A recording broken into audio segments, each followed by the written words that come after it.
All right. Hello, everybody. This is Training Without Conflict podcast number 13. And I always say that I'm very excited about who is my next guest. Today, I don't have the right words simply because it's truly a legend in the dog world. Don't make me older than I am. If I know, right? But if there is a definition for a dog man like that, like you would be one of the people that comes into my mind immediately. So without further confusion, Helmut Raiser from Germany, and with extremely extensive dog training, like just not even dog training, anything dogs resume. And Helmut, I'm going to let you introduce yourself in a moment. But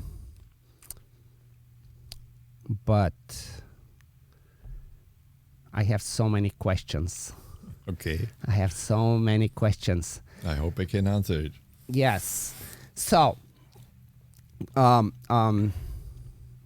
yeah, just I know you can talk for a very long time about what you've accomplished and what you've done, but I think it's important especially for the young people to hear and get to know you. Because even in my group, when we have any time we start to discuss dog training and names come up, and I find that the younger generations, they have heard the name, but they cannot put two and two together and understand why those people are important and what they have brought up to us. And I'm sure you have your people that you got influenced by, and I would love to hear that. But first, just tell us a little bit about yourself. About myself, okay. I have two big hobbies. The first is playing with teeth. The second is playing with dogs. And before we founded RSV 2000, I used to get out of my practice to relax with my dogs. And this changed with our club, with the RSV 2000. Now I go in the practice, and I'm already retired, but I work full time. And I play with my girls on the teeth of the patient. This is two things that I have lots of fun with. And it's very good because it's a alternative. And it started early. And when you ask me how this started, I always pop up in my head at once Bart Bellon. He said once, respect starts always with a little bit fear. And he said, in the beginning I had fear by my father, and nowadays I have lots of respect of this. And I think this is a little bit the same. I'm my father. I think the genetics for animals I get from my father. He was crazy in dogs. He was a blacksmith. Oh, he was in dogs. He was not in dogs. He was a blacksmith with horses. And always when he talks about his Dornröschen, which was an Araber female, then there came something special in him. And I think this is something what I got. But I'm the fourth of 4 children. And my sister Inge was bitten from a dog when she was young, and this caused lots of fear for me. Okay. And so it starts. And a friend of mine had shepherds when I was a young boy, maybe 4 or 5 years old, and he likes to tease me, and he let this dog out, and I run away. I was a good helper at this time already. And the dog jumped on me, and I fall down, and the dog was on me, and I was totally confused, and the fear became more. So I was sensitized, but I had always the wish, I want to have a dog, and my mother never allowed this. And when I was 14, my father said, Helmut, I'm working there. He developed from blacksmiths to cars, at first to NSU bicycles, then there come motorbicycles, and there come cars. At the end, he had a car garage with 7 employees. and Volkswagen company. And but when he was developing his work, he said to me, "Helmut, I'm working there in the neighbor village, and there is a litter. Let's go there and we take a puppy." So we took my first dog, Kauti, a mixture of Shepherd and Spitz. Oh, wow. And she was a female, and so I had a kennel in the at my house, and when she was in heat, all the dogs from the from the village came and digged under the and so first heat 5 puppies. Oh my God! I didn't know where to give them, so all our employees had to get 1 puppy. Then second heat and pregnant again, and my father says it's impossible. And so at this time it was normal. We have a very different sensitivity to dogs. Yes. Yeah. We went to the hunter, and he shot the dog, and my father said we'll take a male and a real dog. So my sister Helga, she gave me to Christmas lexicon about dogs, and there was Dobermann, hard, not you cannot fool him, and it's a 1-person dog, and said, "Oh, that's my dog." So I made an advertising in the newspaper, and I had the good luck that in close by in Hildesheim there was Boris Zimmermann, and he has a real good Dobermann. He won the championship twice, and this was a very hard dog, and nobody could touch him. And so he... Dobermans were quite popular at one time. At this in time, Germany, they were very right? good. They were very good. Yeah. And nowadays, this race is totally dead and ruined. And so he answered my advertising, and I wanted puppy from this dog, but of course a no-name like me didn't get a puppy from this dog. But there was another group, another litter in Braunschweig, and my father said, "Oh, this one is who's not coming in front, who's standing in the back, is an intelligent dog." And I got this. Okay. But Boris Zimmermann took me to Saarstedt. This was my first place, and my first teacher were in Saarstedt. There was a good group in this area, and I met there Klaus Huber. He died already, but this was my first teacher, and Klaus was also something special, and with the dogs, and they realized very quick that I was... So you were already kind of getting into Schutzhund then? Yeah, directly. Okay. It was a Polizeihundeverein, a police dog club. Okay. And they were very good people, and we have lots of Rottweilers which never go out of the arm. And I was young, with 16, and strong, and so I have to do the helper work. And then I got a tent, and I went 14 days on the training field and trained my dog, all by books, and what I saw from the friends. And my Doberman always wants to run away, so I have to close the door.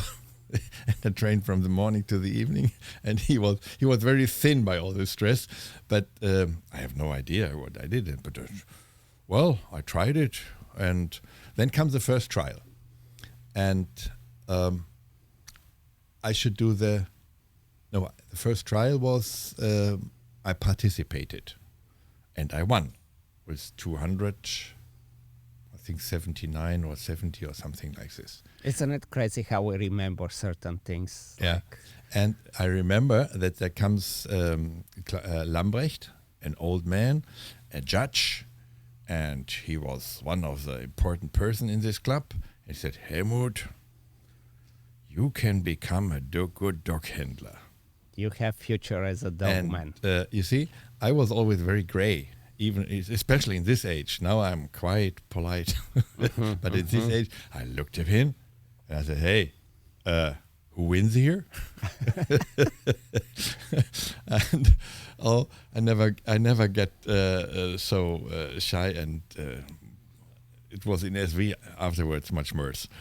And so this was my start, and I learned from Klaus Huber, and Klaus Huber was the first generation of pupils from Bernhard Mennel. At this time, there was Bernhard Mennel in Kassel, And Klaus always talked about him. Oh, there's Bernard Menel, and he knows. So I had no contact to him, but to his first pupil generation. And what years are we talking? we are What do you talking say? about 70. before 70. Okay. Before Okay. 66, I got my Doberman, and with 2 years, I went to the training field. Must be 68, 69, something Wow. about this. And so I had to do the helper work. In the first trial, I was a helper. Of course. All dogs ran away. And at this time, you were a good helper when you can threaten If the you dog can. away. Yeah? So everybody wants to train with me. And I had fun in this. And I learned a lot. But when I went to my studying, this was 73. Klaus told me, if you go to Göttingen, you must go to Wende. There's Wolfgang Bechtold and Günther Wasshausen. They are the best in the area. Yeah? And he introduced me to them. And these were very big friends to me over many, many years. And so I came to this club, and they had a dog, Bodo von der Rittersteiger. They just bought this 6-year-old dog from the customs because nobody could touch the dog, and they feed them only with a stick through the kennel, and Wolfgang and Günther, they went there. Wolfgang threatened every dog away just with a handkerchief. And that's so impressive when you look, right? It's Yeah, like, yeah. Wow. And they took this dog, and they went, I think, 10, 20 kilometers with this dog home. And Günther had this dog in his house. And when we were sitting there in Wende, Günther said, well, nobody can make barking with this dog. I said, every dog barks. And they laughed about me and say, come on, show. Yeah? And at this time, this was just quite a brutal work, because the background is, in the 60s, there was no barking in the blind. It came up in the 60s. And before, the dog had only to bite. And when it came up, we had no knowledge about ethological things like we know today. We tried. Everything was rink teasing and aggression and compulsion. So Schutzdienst was aggression and compulsion, nothing else. Of course, we had the sack and we did pray, but nobody talked about pray. Bernard Menel was the first one who brought the term pray and defense in this. Yeah, go more about this, because that was one of my questions. I come on this item. And so we went out with this dog, and I stood in the blind. I had this box with stones in it, and Bodo came, and I was quick, bum, bum, bum. And I gave him a bite.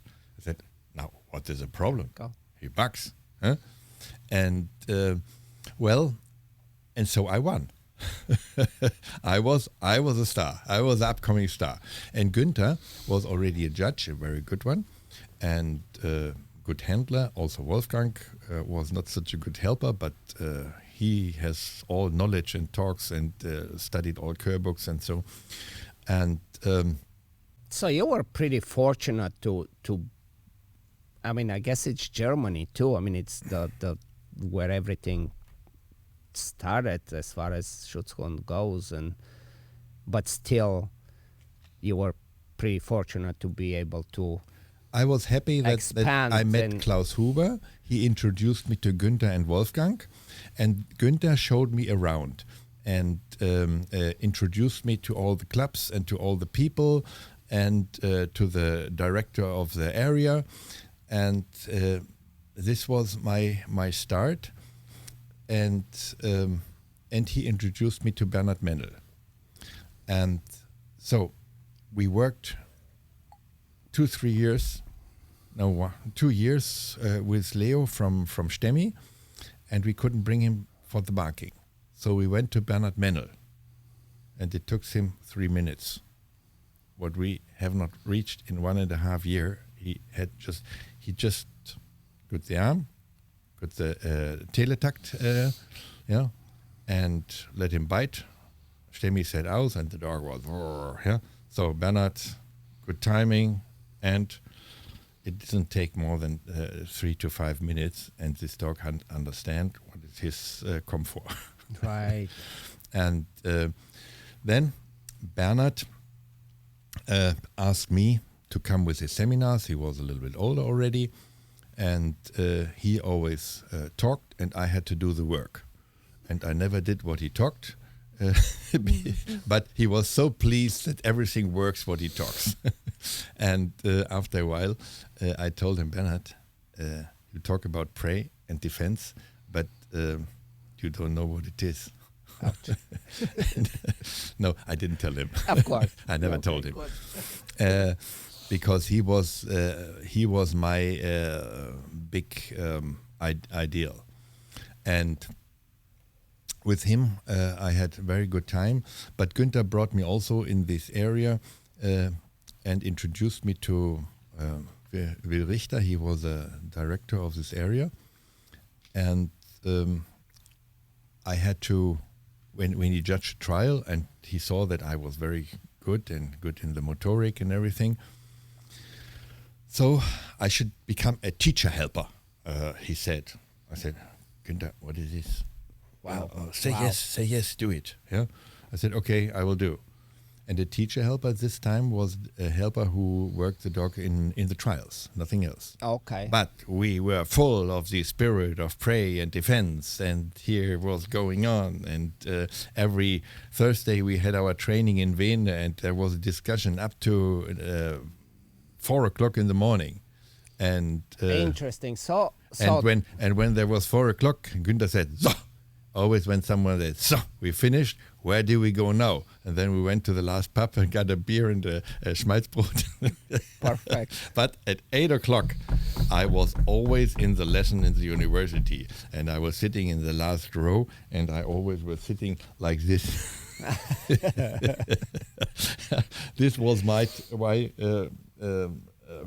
life as a student in the beginning, because I couldn't become a dentist. I wanted to become a dentist, but I had a average of 2.4, and I was one of the big of the ages where there were so many children, and the numerus clausus, the entrance for the university for dentistry, went from 2.0 to 1.0, and so at the end I waited 14 terms. And in this time, I already finished my studying as a teacher for sports and chemistry. And I suffered in this time that I couldn't do dentistry. At the end, if I wouldn't have this park studying, I wouldn't have this body and the healthiness in my age. Right. And we would never created this modern dog sport in this way. Yeah, because I was a second generation of pupils from Bernhard Mennel, and we did a lot of trial and error in our Thursday night discussions. And Günther, I was a progressive, with always new ideas. Wolfgang was a conservative, shit. When I came with prey, Wolfgang, no. And then when he accepted, I was already back to defense, because when we built up the dogs only with prey, they did a very nice technical work with 10 months, but this was no Schutzdienst. The seriousness is this was no Schutzdienst, because maturing of a dog with a shepherd is 18 months, 2 years, and then matures the gray, the aggression. And if you settle the exercises before there is maturing, there comes no conflict by this. You see, I showed this in the seminar. Yeah. There is antagonism between drive and technique, and the dog wants the drive, we want the point, we want the technique, and by this struggling, you have only conflicts. And in the past, we were very brutal to reach the technique, and nobody cared about happiness and drive. If the dog works perfect, this was a V. Yeah, the 100 point in the Bundesliga with Mara would be today maybe 90 or something like this. Right.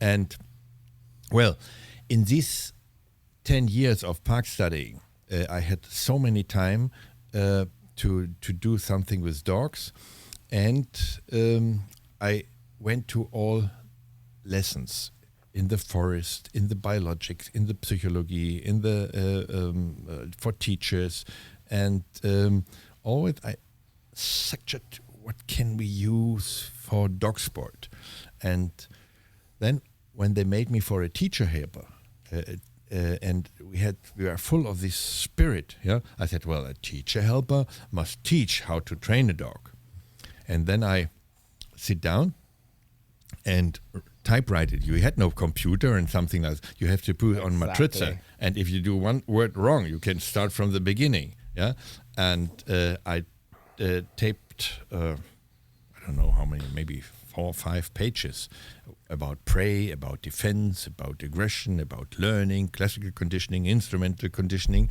and then they introduced me on the area meeting as a new teacher helper, and gave me the option to make a short talk. And so I talked about this. And what happened in the first year, 10 odds groups of my area asked me for a seminar, and then I gave them the script, and as a poor student, I said, well, please give me 2 marks for the paper and everything. Perfect. And which was probably not that common at that time, right? No. And no, at this time, nobody earned money with this. And Yes. for us in Wende, it was absolutely no-go that you earn money with your hobby. Yeah? And, in the second year, it was already Europe, Belgium, Switzerland, Austria, and then afterwards Finland, Sweden, everywhere, and then all over the world. Yes. And I realized what we figured out by trial and error, and we, as I said, Wolfgang was conservative, I was progressive, and Günther was always a dummy wall between us. Yeah, and was open-minded. Perfect combo. And we were a super trio. Huh? Yeah. And when we came there, we have our pipes. The Wende comes with the pipes, and we smoked with the pipes. And it was a super time. And then come people like Helmut Huber, like others, and Horst Knoche. And what we have figured out by trial and error in 10 years, after 2 years, they got it. After 2 years, they were better than we were. Yeah. And then it's this message with the prey and everything was spread out. I got lots of critics from the SV. I wanted to, after a while, I had to overwork the script, yeah, and then I tried to find a publisher. At first, I asked the SV if I can publish this in the SV magazine. Oh no, we cannot talk about prey. We get angriness with the hunters. I said, okay. Later, when the pit bull killed the child in Hamburg, yeah, suddenly prey was totally forbidden. Biting was forbidden. We have to do this BH, this is crazy test there, and this was always so far from the real, from the truth, but there were official decisions. Still, up to today, with spike collar, with electric collar, with everything, this is so crazy what they decide. But see at our society with COVID, with in Germany, with electricity, and this is all just ignoring the facts. And it's only, what is this? Ideology.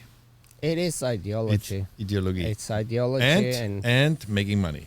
and making money. 100%. Yeah. Money So, is a big but deal. we have this problem from the beginning in the dog sport that we never got a lobby in the big companies, in the big organizations, FCI, yes. VDH, Shepherd Dog Club, whatever. Yeah, they are always kicking us in the ass for our work and showing off with our results. And this made me quite angry a little bit later. In the beginning, I was very eager to win. And when I saw Fritz Bieler with Drigon and with Enno, I said, oh, I must be better. And this was my ideal, that I can beat Fritz, because this was the first championship I saw. Günther took me to the championship where Fritz won with Enno and with Drigon. And so I got my imprints where to go. Amazing. Yeah. And, well, seminar started, people came, learned, developed more.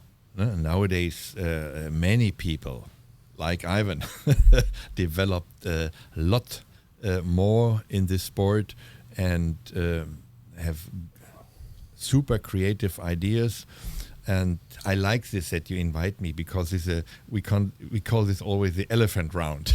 Yeah, to talk on this level. We have this in our LCC week every year, that we invite someone to discuss with us, like you did, inviting me.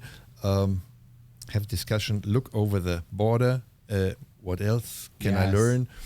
And it's so funny and so effective to do this. Well, back to the time in. Let me just stop you for a moment, just to explain to my audience that how we got to this point that we're talking in person after quite a few years. So we just decided that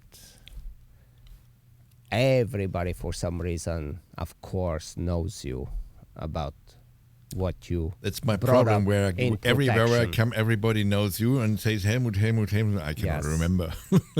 Yes, but not many people. At least I don't think too many people in the States are aware of the experience and knowledge that you have in tracking.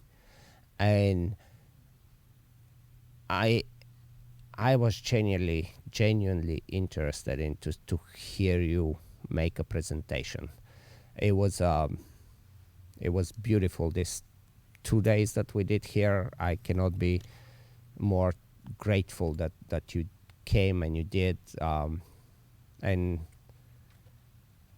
yeah, that's what dog training is, to be able to communicate with each other, and sometimes somewhere somebody knows something, and then we have to connect, we have to test it, we have to question it, and then, well, it's working.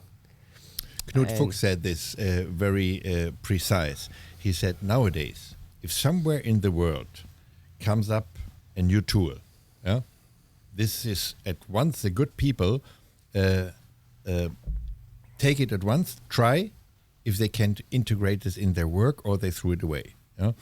And Yes. so you remember when we met in the first time, I told you 3 sentences. I said, now I can go home, you know everything. Yeah? Yes. About receptor clothing, about Gaga effect, and then the coordination. No, there were. And I'm sure For me, there were 4 takeaways, big ones. Like, I mean, very, very important ones, you know, like with it's just the fact that you can and you should allow the dog that little time out to gather his thoughts and proper mindset to get back to work. Normally, what do almost everybody does at that point? They don't give the dog any moment. It's like, no, you must go. Yeah. And I learned this from my employees in my practice. in the beginning, I felt very sorry for the first one who learned at my practice 35 years ago. They had to work 8 hours. Nowadays, with this princess we get, I get no employees you can use nowadays because the education is terrible. And but nowadays, I know if they work half an hour, they need a rest. If I let them work 1 hour, they quit. And they go home and try another work, because they get a block, they get gaga, they go out of order, and then one is in this conflict goes to gray and argues, the other goes to blue and stays away. So I learned this, that the mental condition is something you have to extend, and I told you in the seminar, this is something you cannot force with compulsion. You can push borders with compulsion, but if you do too much, you get this blackout. And therefore, this is something you have to extend by training, like if you want to build up a muscle. Correct. If you do too much in the beginning, it's broken. And if you do step by step, it grows. And that's the same with the concentration for such a work. Dentistry is such a work on such a field in the halogen light with a microscope. So very concentrated. And if I work with my superstars in the practice, they work 8 hours. But not with a beginner. Right, and when the dog goes 10 steps in a perfect way, and has afterwards this gaga effect, then he has learned something. And if he has the conflict and you put more conflict on it, it never helps. It cannot work. It never helps. Yeah, out of order. Like it's really, I highly recommend that, anybody that's interested in tracking, they should be calling you and emailing I you. worked already with all the big ones hand in hand over the track. And Yes. they many of them called me, what is your secret? Why do you score always so high? I said, Yes, because, like nowadays with how it is with social media and influencer and, if you do good marketing, people think you're really good. And it takes just a common sense to check what are you a good teacher, have you accomplished something, like it's very easy to check. Like what happened was me and my friend Greg Dowd, we were talking, and it's like, well, yeah, there is all sorts of people giving seminars everywhere, and they're big names, and then you go to Working Dog, which is a beautiful place to fact check things, And there was like, let's check Helmut Raiser. Of course, and it's like from, I don't know for how many years with how many dogs, like some consistency of excellent scores. Ivan, the most thing what I'm proud of is when I take a dog, of course I check, will it work or will it not work? If it works, I keep this dog.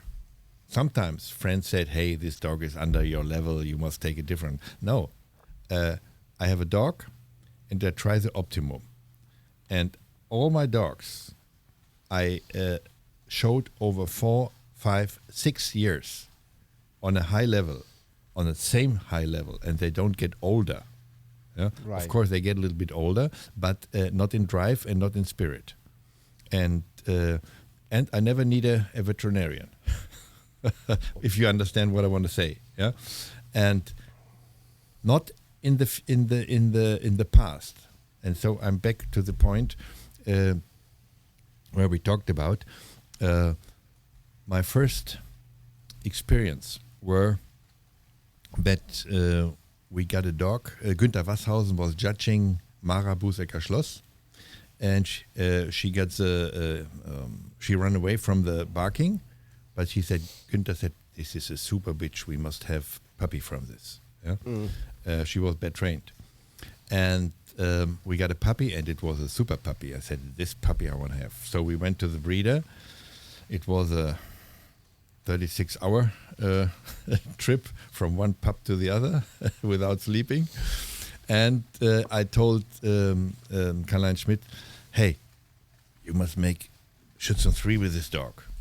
And I want a puppy from this. Oh, I can't do this. He was a breeder, yeah? I said, I will do this. If you do this, but I get a puppy from it. You get 2. I said, so I took this female. I trained this female. After 3 months, there was a trial far away. And I said, well, I will go to this trial and make the Schutzhund 3 that I can qualify for area test and then for Bundesliga. And Wolfgang said, well, tracking, you can make a V obedience, well, 80. If you have good luck, you can make an SG in Schutzdienst. So I came back, 98, 97, 96. How did you do this? And everybody told me when they see my training in the past, this is crazy with Helmut. If you see him in training, you always think he cannot do a trial. And then he comes and makes 3 times V at this time. Yeah? So why? Already at this time, I worked on these 3 forces. Yeah? The drive, the active compulsion, and the pressing. In my head, I had already these 3 things, but I had not this model for this. This came always later. Yeah? It was always trial and error. First was the stomach, and then comes the brain. Right, intuitively, you understand. Yeah. But this is where, like how you said, I guess now that I'm listening to you, becoming the teaching helper, that was a very important step in your development, because that made you start to write. And once you start writing about something, you start to understand it in a different level for yourself, right?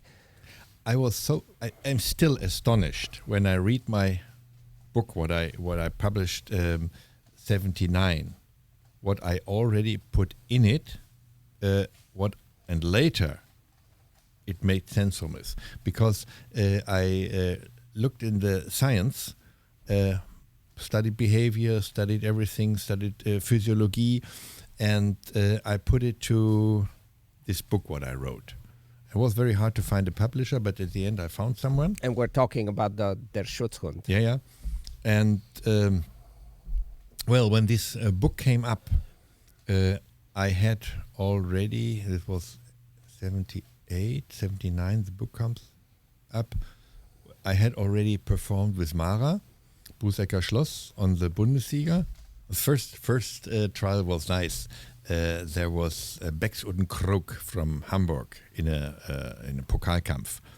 And they already drink their beer because he has 99 and was the winner. Oops. And Mara was in heat. So I was the last one. Oops, that happens so much. And suddenly they got the glass fall down with 99-100. Oops. And this was my first entrance, and I won a coffee machine from my area president, and over the whole studying I cooked my coffee with this machine. So then I went with Mara to Bundesliga, and who was this guy? He was Bundesliga the year before, and he was before me, and he went back. He went into the stadium to do his performance, and he passed me when I brought Mara back, and he just asked me, what did you do? I said 100, and I felt the eyes in my back gluing on me. Yeah, he was the champion the year before, and so it was a 100 obedience and a 99 Schutzdienst, and the tracking was perfect. The last article, she sniffled on a very stinky leather and went on 95. 95 with the help. And so I think it was a fourth place or something like this. This was my first start with a bigger trial. And then, beside this, I already trained my Vargo. This was high breeding. And it was a dog, he was choleric. And with 9 months, I said, I can beat Fritz Bieler in obedience. It's perfect. And in tracking, of course, I had not this style of tracking, but I was busy. I was so busy and difficult and everything. So it was Hof, and I had 6 times ground changing. Yeah, everybody has ground changing. Yeah. So 40% failed, and I did a 99. And then comes obedience, and I put my dog on the post for the obedience, and suddenly he blow off. I said, "Oh dear!" But this was a stress, because the pancreas already was broken by this psychosomatic stress what I gave to the dog, and I learned what I can do with compulsion. How much to push, right? Yeah, and there was a different sensitivity. Well, before was the qualification to the World Championship. And the first qualification I won with this dog. Then I went to holiday. A friend cared my dog. When he came back, he was fat. Yeah. So the second qualification was also quite good, but he crashed all through the A-frame. Yeah, because he was too fat with his high drive. And then came Köster. I just a quick question, because I mean you're somebody that would have answers to this. When did the A-frame? When did the straight wall, became an A-frame? That was before you, probably. It was quite in the beginning of my career. I think in the beginning it was still the straight wall. 180 wall. Yeah. But that was a big change. Yeah. And we will talk about the German Shepherd evolution. But okay. Yeah, I can talk about the dogs later. But I must, interesting story. So, second, I did the sixth place, and then Köster came, made this in my beer, and said, Mr. Raiser, when you take off your beer, we will take you also to the championship. This was a mistake, because I was very grey in this. And I said nothing. And they took me as a reserve. And then the team captain came and said, Helmut, you must go with your dog for the helpers when they train and show your dog for this. And I said, hey, no. I qualified for Bundesliga. I'm not here to brush the shoes from someone. If I can perform, I can win here, but not as a serve. Yeah? And then this argues. Then I should go to Dr. Rummel. He was the boss, always with a tie and etiquette. Yeah? So he went with me to the field, and he yelled on me, what do you do? What do you think who you are? And said, hey, stop yelling. Yeah. I'm here to win, not to be a slave. And he turned away, and I should not get my reimbursement. Yeah. So I didn't care for the money, but I was pissed off with this.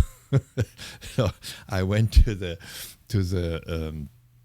office, knocked on the door, opened, and they were all sitting around. Yeah. And Kremhelmer, what do you want? I said, hey, I'm sure you know what I want. Yeah. Also with his voice. This was a good thing. What I ever have always when I was provoked, my blood runs cold, and I was never excited. This is the same when I perform with a dog. When I go in, the blood runs cold, and I can concentrate. Yeah. So, we have no time. Wait outside. And when I went out, this was accident. The dog crashed because of the wind. but this makes much impression. It didn't take long, and looks came out. And yeah, Mr. Raiser, I know. Hey, Stapper, I don't want to talk with you. Yeah? And Rummel came out and went away, and I, with a loud voice, I say, hey, what Mr. Rummel presented yesterday to me, this is incredible, and this is not honoring a dog sportler. So, since this time, everybody knows me. And, so, well, and then it happened 2 weeks later, was the Bundesliga. And when Vargo, in front of obedience, blow off, I said, oh. And then they all came. Rummel came, and Flebbe came with the stick, and Köster came with the stick, and everybody came, watch what I will perform. Okay, 99. oh, wow. And at the end, when I said voraus seid Platz, and he fled out like a lizard. Wow. And so, but it was a shitty dog in protection. Yeah? And I trained with Stemmi, this dog, and I have to pimp him up for that. There is some adrenaline in the blood, and then he goes crazy. So I asked the neighbor if I can put the dog there on the post, and I asked my friend Gregor, stand up there, and when the last one goes out, wait a little bit, and then you call me in, that I can start at once, yeah, with this hectic. And so Gregor, they asked you. I said, Gregor, wait, yeah, and hey, you should wait, yeah, and then in the last moment, I attracted my dog, and I took my dog, and went in, and they were very excited, and I did 95 and won. Perfect. But this dog. So that was the first time this was you won. Vargo. And this was exactly 1979 when my book was coming out. Yeah, perfect. And this was a good timing, yeah, by Perfect. accident. And with Vargo, at this time we trained in a way when we put the finger in the collar. Yeah, there was a devil. With this dog, I could make a pup empty when I come in and put him in. And Stemmi has the same dog. Yeah, and we make fun with this.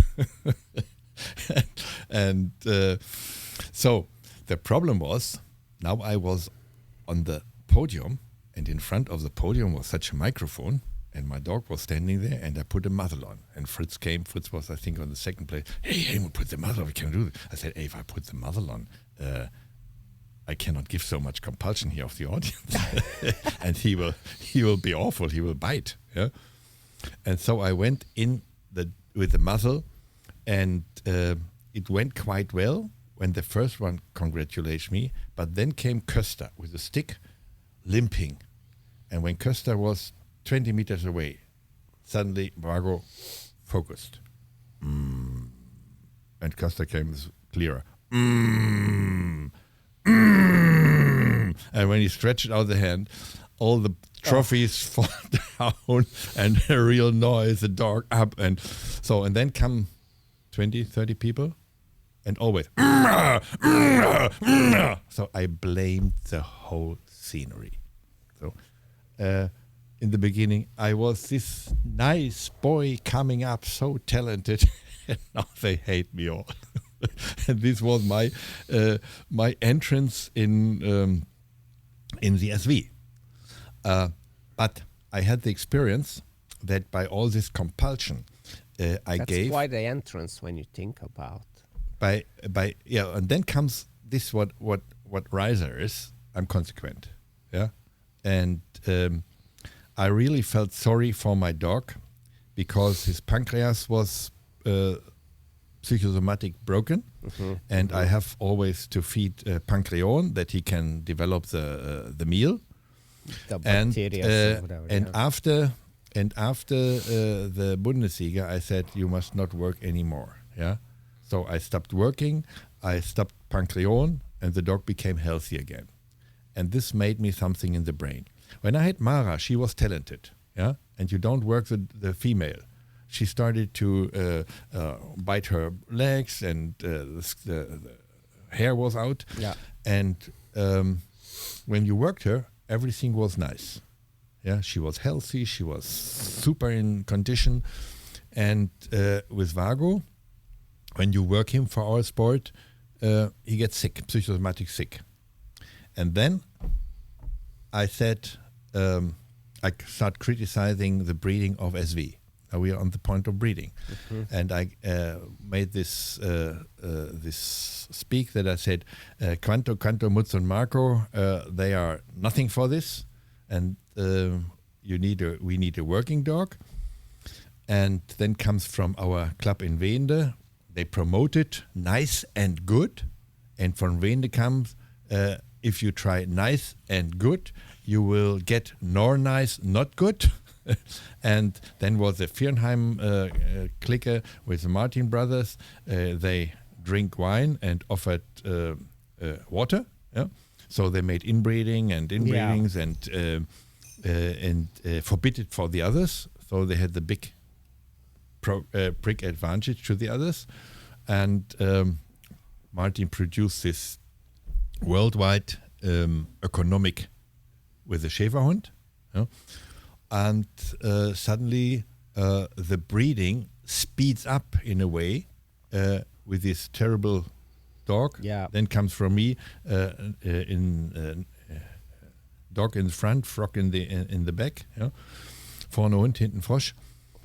So, and I criticized the fishes starting stinking from the head.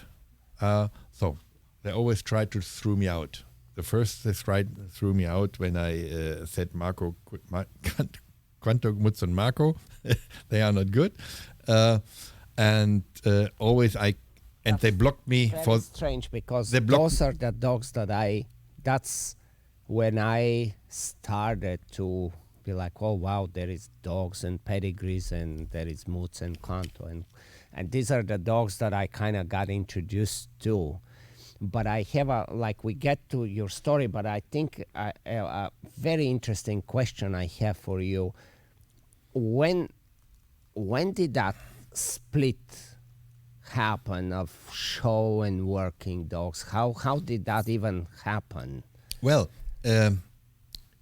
when Hermann Martin produced took over, yeah, he started with a WSV, and this opened a big market. Yeah, Shepherds were sold for 500 Deutschmark at this time to Japan, and so now this is something everybody wants to do. Of course. And there was a situation that the area presidents were Kehrmeister, president of the area, show judges, and Hermann Martin judged every year the Hauptzuchtschau Gebrauchshund Klasse Rüden. Okay. Yeah? So, in 3.5 hours, he donated 3.5 million D-Mark to the people. That's wild. Yeah, and he gave it always. And in the beginning, they had a winner. Then they had a VA group of 11 dogs. Why?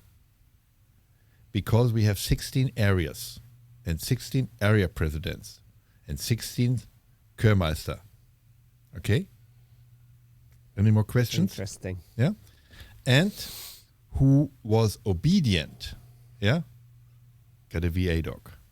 Yes, that's And well known fact. This VA dog could create 90 matings per year with 1,000 Deutschmark. Yeah, these were 90,000 black money without tax. Afterwards, the tax office came in and realized with some, and they got big problems.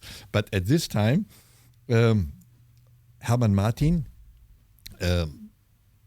cemented his power with judging the VA dogs, males, the males in the Hauptzuchtschau. And 11 people are the majority of 15. Do you know what the others 4 do? Right, trying to He get doesn't to- have to say something. Everybody wants to please him, to be one of them, and so he created a big breeding mafia. And then when he spread this over the world, all these Kurmeister, one got Spain, one got Italy, one got whatever. Yeah. I mean, it's a beautiful model. Yeah, and then they go there. They go there for judging, and then of course they ask, where can I get such a good dog? They sell the dogs there. Next year they were invited again, and of course their own dogs are the best ones. Yes. And Yes. this is a self-magnifying business at this time. Yeah, and Hermann Martin was the boss, and we had a situation: Exekutive, Legislative, media, and well, all the power were in the hand of these 15 people. Yeah? So, and when Raiser came and says, the fish is stinking from the head, they judged me. And it didn't take long. And the official judge says, well, if you are blamed and if you participate, you cannot be the judge. So I always kick them in the ass. And they try to always block me in the area test. In the beginning, they did the mistake. They told me on Thursday, you cannot start the weekend. Well, Friday, I got a judge for a quick decision, and they had the decision: either they pay 500,000 euros, Deutschmark at this time, or go 6 months to jail, or they let me start. Yeah, and so I always started against enemies. And they beat me and beat me and beat me, but I was good enough that they never could beat me totally away. And it works for four times. I win the Bundesliga. Yes. And it was the situation there with Vargo. When I saw that a dog who has not the talent is raped in a way that he gets sick. And I said, this is too ugly, I will not do this. And there were two imprints where I changed my mind. The first imprint was when we had no knowledge and did not meet Bernhard Mendel. We tried to bring the dog to barking with force, you see. Everything. With the stick, we hit the legs that they limped on 3 legs, and with a cigar, we pressed on the nose, and with a chain, so someone was good with the sticks, other one was good with the chain, and you were the best one if you can make the dog barking. And when I broke the canine of a very good dog, I said, hey, this is shit. It's not that way. If we destroy the dog to train them, there is something wrong. And then comes this part from Bernhard Mendel. And this makes me so motivated to write down, to spread this message, to improve the dog sport, to make it more animal protective and more clever. This was my first big imprint when I realized what I do there is incredible. Yeah? And the second was when Vargo became sick. Yeah? Mm-hmm. And I realized this is shit if you don't work with the talent. Then I came with the talk, Quanto, Canto, Mutz and Marco, they are not good for this, they are shitty dogs. And again, they tried to block me out, but I came back always with quite good results. And so later, when I had 20 years, no healthy shepherd, yeah, I said there is a problem with the Cauda equina, yeah. And they want to kick me out for this because I said so negative for this race. Right. Some years later, yeah. And you saw in the World Championship, all the foreign countries come with these dogs who could not jump because our people were already clever enough to sell them with 2.5 years or with 3 years when they see that the spine is doesn't work. Yeah. So nowadays, also the foreign countries are more clever than Germany, But this was a development when I saw that something goes wrong with the training and with the breeding. I always felt I should do something, or I should quit. Yeah, but as we have such a nice environment with the people and good friends all over already by all these seminars, you see all over the world are so super people. Yeah, and so I went on. I wrote this book. At the same time, I became Bundesliga, so this was a big thing, and everybody used the whip. How was the book? How did the Germans accept it? Did they like the book? How did that like? Because it was a very different book for the time that it came out. The only one Right. about this, and this was 15,000 books they produced, and they were run out very quick. And no, I think it was the second edition was 15,000 books, and this was also sold very quick. And then I thought, then came up this video with VHS. Yeah. Oh, I'll tell you a story about this, but go on. And so I said, in the video I can do it very, very much better. And I asked in Dortmund, a production company, if we can film this. And they said, hey, you cannot talk. This must be official. I said, I can do this. And they offered me a special bonus. Yeah. We can work Saturday night from 8 to 4 o'clock in the morning. And at the end, it costs only 100,000 euros. Wow. Yeah. And so after work, I went over to Dortmund, 1.5 hours, full speed. In the night, we sit down and we produce this on Betamax so that we can get some copies on VHS. And when it was ready, I have not heard the name Betamax. This is some more power than the VHS. Yes. But if you copy VHS, maybe most of the world have had these copies of the copies. Me included. And it's only snow. Exactly. And right. But I asked the people, how many can you sell? And they said, well, if we produce something like this, 100, 120 you can sell. The rest will be copied. Yeah? So I just did some mathematics, 120, 100,000 it costs, so I must make a price of 367 euro, Deutschmarks. This was a lot. Yeah, and at the end, I sold double, and about 100,000 euros were left. And this was very good at this time because I started my practice. It was a good investment for my dentist practice. Yeah, and my father at this time, my father sold his company, and he gave me 500,000, and I paid it back. They had a very good retiring money every year, and so I could build up a very modern practice. And this was my way where I with the dogs. Well, afterwards, there came up the computer and the digital things.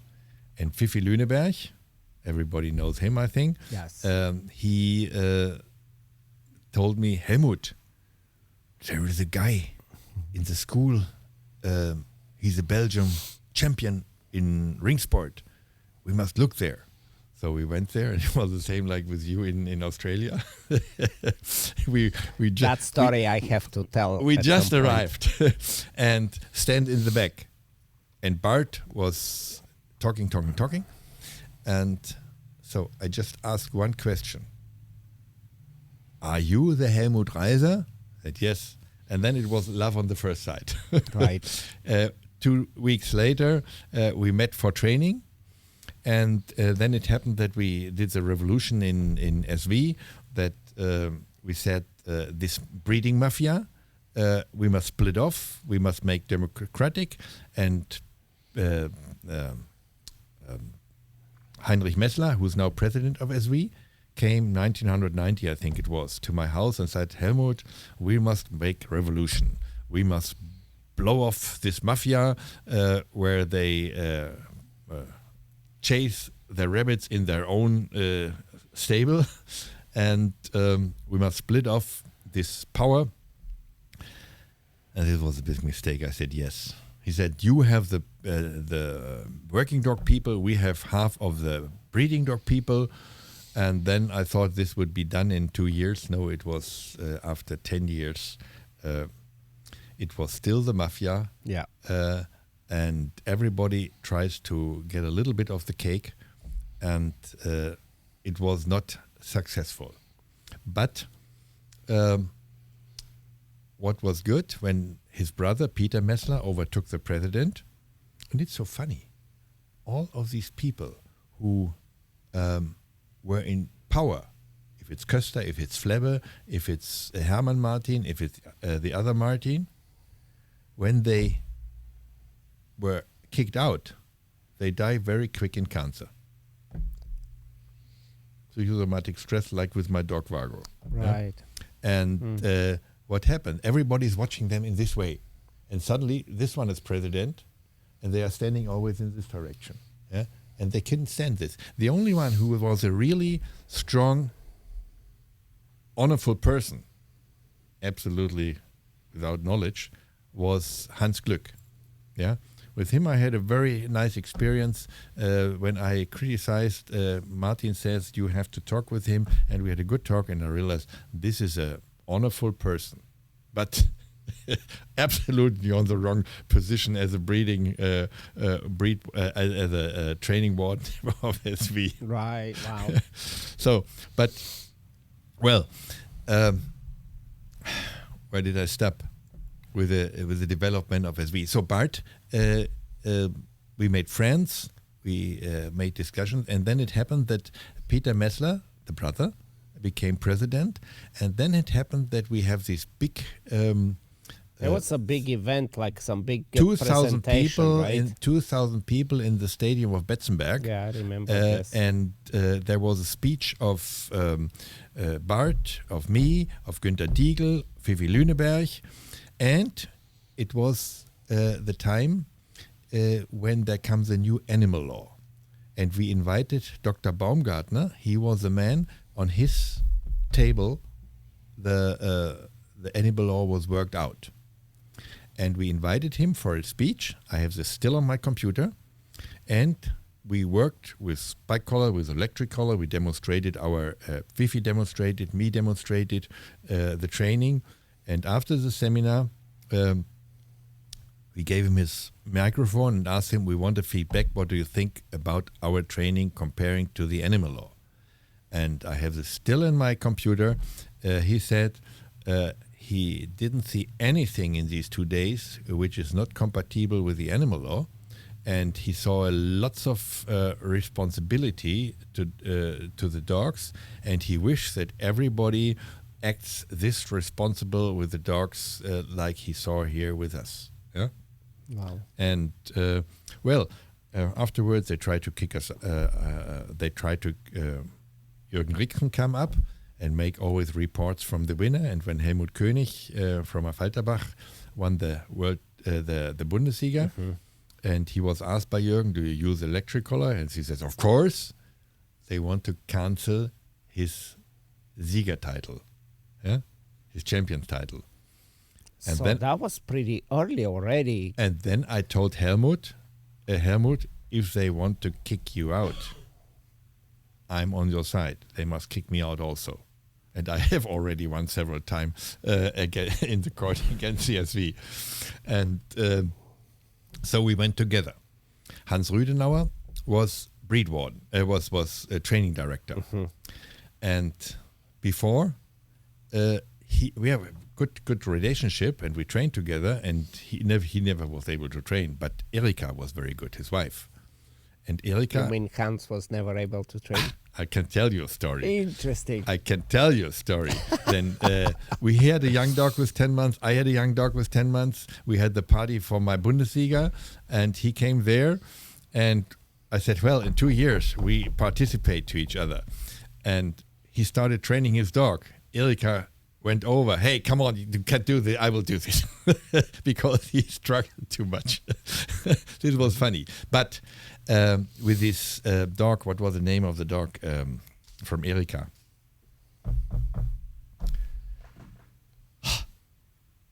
She had a very good Yeah, dog. well, This was 2 years old.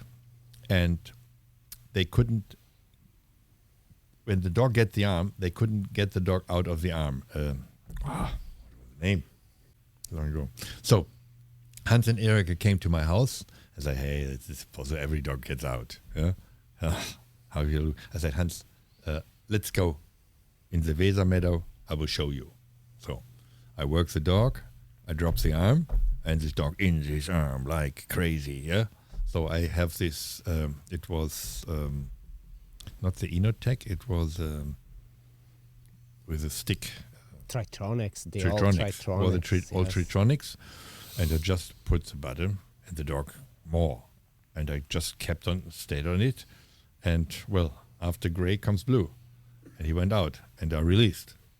So, half a year later, she qualified to the World Championship with this dog. Was very good on Bundesliga, and he was used for breeding all the time. And produced a lot of good puppies. So, now comes this, that they want to blame Helmut König because he tells the truth about the electric collar. And I said, Hans, if it goes to the court, I will tell the truth. Believe me. Yeah. I really had no idea that this is going so far back. Take this away, yeah, from Helmut, or you get your answer. So it went to the court, and I was really pissed off by the area president of Baden-Baden, this Koch. Koch was the most neugierig. He wants to know everything.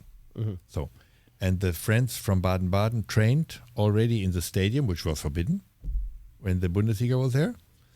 And he was standing, of course, in front. And Jürgen Ritzi says, hey, someone is coming.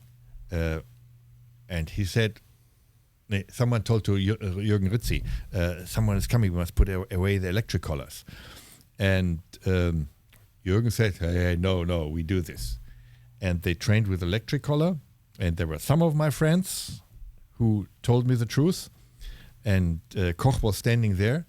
And in the court, he has to testify by God that he has seen nothing. Oops. And then I said, bah. Yeah. And he was out of order. Yeah? So I was really angry that someone lies in this way for the loyalty. Their image, yeah. And this is still the same. Everywhere where you go, there are no characters. Yeah? I hate this. And yes, it's very difficult. I hate this. Yeah. Well, and Hans, of course, was afterwards very pissed off with me because, of course, we won. Yeah. When the judge realized that they all lie and they all don't tell the truth. And this is the same with still. Yeah. When you have a judge meeting with the VDH. And there is also Christa Bremer and says, now, after the meeting, we must talk about this, and then comes the advice. We shall do it without talking about this, but and then I say, hey, I'm a dentist. I don't fool my patients to earn money or something like this. I'm authentic. And when I do this, I can stay for this. Krista's been in the office for a very long time. It's time that she leaves. She destroys in the moment more than she makes good. She is very intelligent. She is very competent in the social thing, and everything is in order. But when they only try to dominate and to use power, and this against the interests of the people in the sport, something goes wrong. But it's almost, I don't know if it starts in Germany. I don't know if it's human nature, but I think it's all over. I mean, you look at FCI, and I know people will watch it, and I know I'm speaking the truth. So take it, do what you want with it. But This is our take problem. the working we dog don't. commission in FCI. They really don't look for the interest and benefits of the people that train dogs. No. They just bend over to any political power as long as they can do their little games. And it's a common sense. You are elected to represent and defend us so we can train dogs, right? But it almost seems like thinking. everywhere. This is your thing. That's not their thinking. Correct. The organization is more important than the people, because this gives power and money, and it's all about power and money. And that's where it's the wrong organization, I guess. But we will get to this. I have to tell you this story because we said Rudenauer a few times now, and this was the time when I realized, how you went and you there was a moment in your career as a trainer that you knew that you actually are good. I remember the time because I was just training. I mean, I started obviously in Eastern Europe with all Russian military style of training, East German. We had these funny sleeves, the white things that they, you know what high I'm bite. talking. Yes, yes. The high bite. That's what I grew up with. Then in Belgium, the moment I went there, it was like the ring sport just was so captivating. But then I got into Schutzhund, and then I moved to the States, and I still did not, I mean, it was just pure intuition. I qualified for a FCI World Championship. It was 1993, I believe, in Finland. And I go and I do obedience. Very funny story. So I'm sitting in the stadium, on the benches, on the bleachers, and I'm like, why are we waiting? What's going on? And then they announce my name, like I should be on the field. And I run to the car. I bring my dog. It was a female Malinois. A crazy story, but to make it quick, I get 93 points. No, 94 points. But it's under Hans Rudenauer. And it was, I believe it was like maybe... Protection, obedience. Obedience. Mm-hmm. Obedience. And in a world championship, and I placed 12th. And I had no even a helper. It was all just me figuring things out, just pure intuition. The next year, he comes and he judges the German Shepherd Championship. And I think it was in California. I think it was the Volrats that organized the championship, and he gave me 98 in protection. And everybody respected him as he was the training director of, So that it was very funny when you say that he actually wasn't that great of a trainer. But in my eyes at the time, getting that score from him, it was that approval that I actually good at what I'm doing. So it was very interesting, No, he understood dog sport absolutely, but he was not able to practice himself. The good one in the practice was Erika. But this with the but it became worse. Hans was quite good. When Hans overtook from Glück, I was so happy, and I told him, Hans, now we must create our sport. And the first is, we fought so long for good working dogs, and we have already now the split that the show people do this show part, and we have these working dog people who breed their own. Well, Fritz Bieler once said, well, I tried it, nice and good, and I won, but either the show people came for breeding and not the working dog people came from breeding. So with one dog, he was healed by this idea of nice and good. Because from Wende aus, we always give this message, the result is not nice, not good, when you bring it together. Right. Yeah.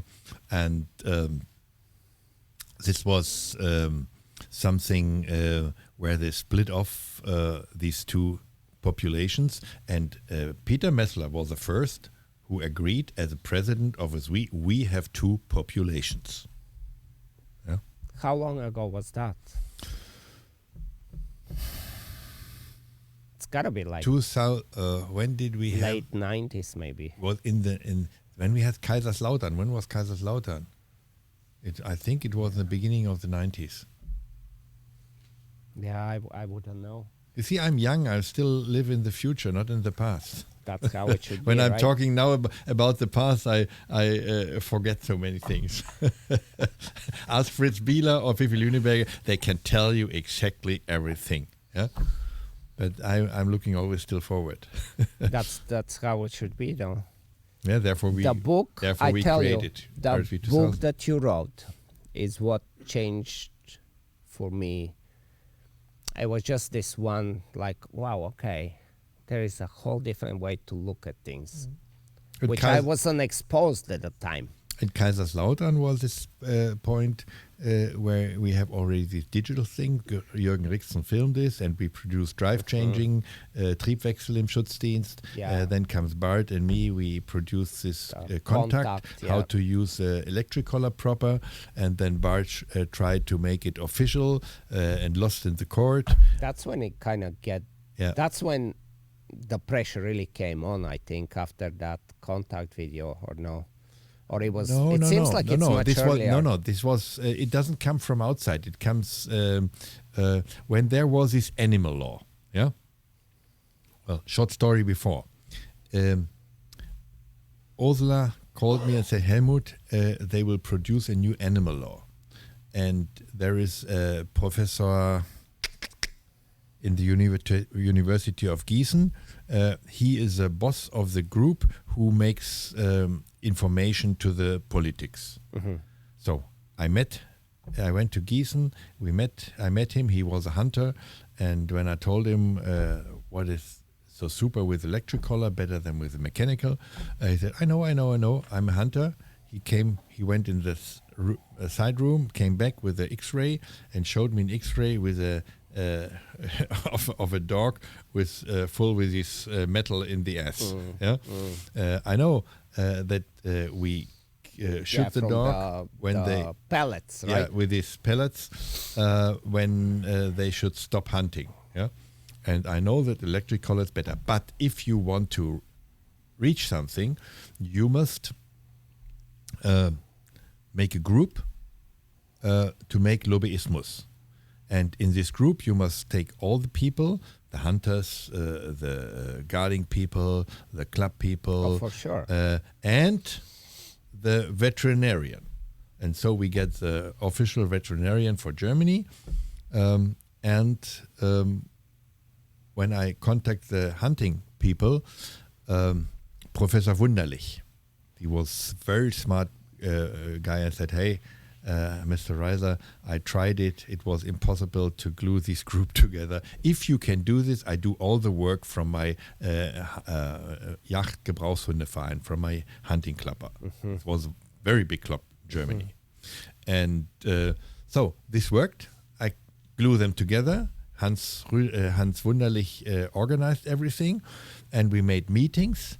And we make 10 points. And so we came in with our Übrond at this time to the politicals, and we worked 2 years in Bonn in the ministerium out the rules for dog training, inclusive electric collar. So, and we nearly finished. And then comes the problem in Germany: the black party, as the CSU, CDU. Lost, and the green and the red ones overtook the government. Yeah. And then everything was finished because they are these not ignoring everything, and still nowadays with the energy. And we had good people there. First Dr. Baumgartner, then Dr. Krieger, and then overtook Dr. Polten. I called Dr. Polton every 3 months. Come on, make ready. Let's finish this. We need this. And over 10 years. And nothing happened. Yeah. After 10 years, he told me, well, next year I'm no longer there. This will overtake Mrs. something, Schulte or something like this. And I said, oh, congratulations. So you also sit this out. Yeah? No. I said, yes, absolutely. I said, Dr. Raiser, I will tell you the truth. This is such a hot iron. No political touch this, because he doesn't get votes. Yeah? And therefore, they do nothing. So I contact one time this young new lady who overtook this resort, and then I said, okay, I can forget it. She asked me everything. I said, you have everything in the basement in your in your storage, Office, yeah. And you start here from the beginning. Yeah, and then I stopped it, and so nothing worked out. In the meantime, I had already my court decision that nobody can forbid me to use it because I'm competent in this. As an individual. This was at the time when they tried to beat Helmut König, when he said, yes, I use it. Yeah? And then Helmut König, Manfred Schalber, Eugen Ecker and me, we went to court to make a decision that we are allowed to use it. And we won. After 3.5 years, we won. Yeah? Because the judge was quite fair and quite interesting in this. And he realized we have the knowledge and we are responsible for our work. And then he made a decision. This was a honor president of the Oberlandesgericht in Munich. Yeah? And so we went to the SV, and at once they changed it. It's no longer forbidden. It's just, and it's still the same decision. It's no longer forbidden in SV.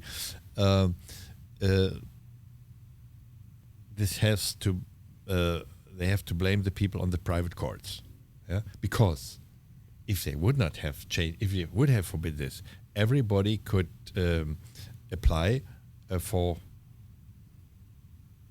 Gleichberechtigung. Permit or license or something. For the license, because if someone can get it, another one can get it. Yes, yeah? it should be. And so this would be very expensive for SV, and they were clever enough to stop with this, that it's forbidden. But then came Bart, want to make it official, lost in the court, but it's only a decision for this particular situation. Yeah? And the court said that it's forbidden, and every area can make a different decision. Yeah, they all don't do it. I tried it in my area and forget it. Nobody cares about this. And well, the official, the unofficial way in VDHs, it's forbidden. But if someone makes it, make it that nobody sees this. Because without this is a cure. This is again one for me. It's one point in my life, like when Vago gets sick, I said, it's no way to treat a dog in this way. And when I see this breeding with the Cauda equina, I have to say, this is wrong. Yeah, and when I broke the teeth of a very good dog, I said, this is wrong what we do. And nowadays, I say it's wrong that we judge in a way that we really put the animal in such a stress situation that he has no normal life. And this is only possible with spike collar and electric collar, because the advantage of the electric collar is evident. Yeah? There is a research in the University of Hannover. This brings less stress, less than spike collar, and less than talking. Yes. Yeah, because it's so clear for the dog, because it's in a very good timing, and when you have the seminar, timing is all. Yeah, and if you and the other good thing is emotion, body depends always on the situation. If you press a button of 1, it's always 1. If you press a button of 10, it's Right. always 10. Right. Yeah? And it's much more predictable how you place it from the timing and from the dose.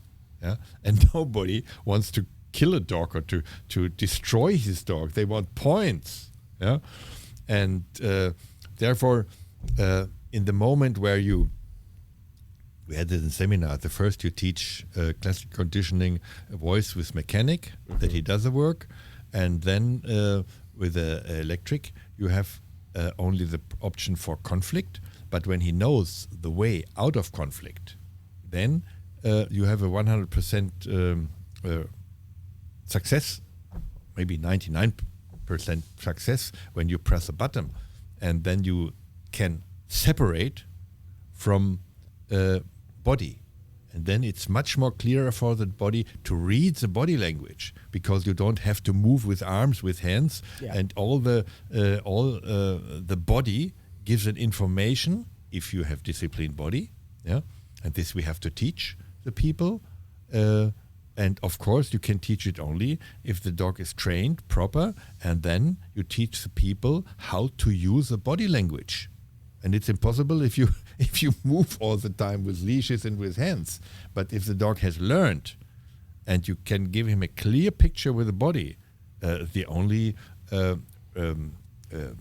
report for plus and minus, for yes and no, is press a button. Yeah, and it's on a level where the dog has never a pain. Correct. It's just a help for the guidance. And of course, if you give a knife or a scalpel in the hand of an ape, it's different if I have this in surgery in my dentist practice. Right. But for everything, you can get a license. You can get a license for a gun. You can get a license for shooting with a trunk. You can get a license for putting bombs from a plane. For everything, you can license. Yeah, and that's and you cannot get a license to for an electric collar to work a dog in a most effective and most animal protecting way. correct. This is so, and this is something what pissed me off. Yeah, that this emotion, this ignoring, this not asking competent people. But even when you look decisions. at all the studies, like all the studies that point to the electric or shock collars, whatever you want to call it, and they say we should ban them. All of those studies, okay, let's say not all of them, but at least the majority that are good studies, they all point out that when done correctly, the dog recovers immediately from fear, there is no stress, and the end result of what has been taught is successful. And all of those studies point out to what happens if you just randomly start to push the button. As you said, the ape getting the Scalpel. right. Mm-hmm. Well, that's not the right excuse to ban something, because and we know that it's just nature, it's just in our planet. We approach something that we like and we avoid something that we don't. This is genetically baked in our DNA. Mm-hmm. And even if as much as we don't like it, we know how to respond to it. And the electric collar, when done correctly, as we say, it really cannot be abused when it's done correctly. It's a very safe tool. I know that you can make crazy things with this and cruelting an animal, yeah, And so you can without it. But from the beginning, when we made influence into the politicals, we always said this must be competent, yeah, and someone should get a license. And I said, hey, I said to Mrs. Bremer at this time, hey, there is so much money. There's millions of money you can earn, yeah. If you make this seminars, some courses, and you give a license, exactly. and you give a license for 200 Deutschmark, yeah, 1,000 people will get it. This is 200,000 euros and even more, yeah. Everybody has this. We figured out how many are sold in Germany. They were already 30 years ago, several millions. Yeah. And so ignoring all this is so terrible. And of course there is interest. Forbid all dog sport, forbid all dogs, forbid all working dogs. Yeah, and the majority have these pets, and they don't understand what we do. Right. Yeah. So we have no lobby. This is our problem. And the problem is that our official organizations, they don't vote for our interests. What is the result, Ivan? We must do it our own. This is the only thing. This is the only thing what you can do. I tried already to overtake the breed warden in SV, Yes. and I tried everything. Believe me, I have my experience. These organizations, like the Soviet Union, like the DDR, they die their own. This is why we create RSV 2000. I had no chance to do what you have to do for maintaining a good working dog, which is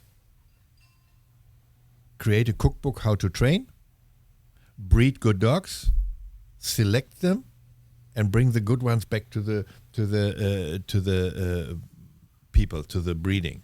Yeah. So this is a circle what we have to do, and you cannot do this in FCI, you cannot do this in VDH, and you cannot do this in SV. And this was the reason where we say we need a little island where we can do this. And I'm so happy that we have this little island in RSV 2000. We have, you saw what we have in the method for the training. We Yes. don't have this not only for tracking. We have this for obedience. We have this for protection. We have this for helper workshop. Yeah? And we have a breeding system, which is better and respects all the problems. This champion breeding kills every race in 60 years, says Dr. Wachtel. And so there is options for heterozygitis with outcross. There is option with diversity. And this is all something, and our president, Albert Spreu, he's professional in this. And he has the statistics of this. This is so interesting. And now we have in our club the Mallis with... That's what I was going to say, that now it's not just Matthias Dögel. And Matthias Dögel has the best infrastructure for dogs, better than VDH, better than FCI. Yeah. So we have everything what is necessary to do something for our interests. Yeah, FCI will not do this. FVDH will not do this. SV does not do this. We only have the problem that they have a 100 years old infrastructure and the big circus. And the people want to go in the big circus, in the World Championship FCI, in the World Championship WSV, and they don't come to us because they want to perform in the big circus and not in the small circus Sure. we have. Yeah? Sure. And this is our only problem. But believe me, my problem was only over 55 years in dog sport that I was always 5 years, 10 years too early. And we just can wait. They kill all themselves. When they don't change, they kill all themselves. hopefully they do. It's been taking too long, you know. The question is, if they give up, if there is still the possibility for our sport. This is the only question. Right. Maybe we are the last generation who can do this sport. But I'm here, I work, and I have standing, and I still busy to try to make it maintaining. Yeah? If not, we have done everything. This is the only thing what I can say to this point. Yeah, I think, we know FCI right now will the stick hit will be forbidden from January. It's decided. But we have it's not a surprise. We have the Schutzhund trial, and in our World Championship we have the stick. We don't have to obey this. Exactly. And even with the stick, they asked the government, and the government said already, it's no problem if you touch the dog with this soft stick. Yeah, but in the vorauseilenden Gehorsam, what is this? They are obedient before it's necessary. Yes. They try to please before and give up all our interests. This is incredible, and this is the nice thing. If you have your own little island where you can you can do what you have necessary. You have your own trial. Yeah, correct. You have your own breeding. Of course, you have to obey the bigger rules, but you must not be always so devoted to every shit what they decide. If it's totally incompetent and counterproductive. Yeah. I do the same in my practice. You see, I do many things without payment because it's productive for the patient. Yeah, the rules are different. And you should not. Okay, then I do it without payment. And I think once really the sport's gonna die if we follow those leaders and they not protecting and defending the sport. And then maybe this is the time when place like RSV will become the solution. I have the hope that with our young people, Albert and Matthias, they are younger than I am. They have the same power. Yeah, they are very intelligent, and in some things they are better than I am. So, and I hope that there is a next generation. Right. Yeah. You know what's you for sure know, but like because of my school and certifying dog trainers and going through my school, I have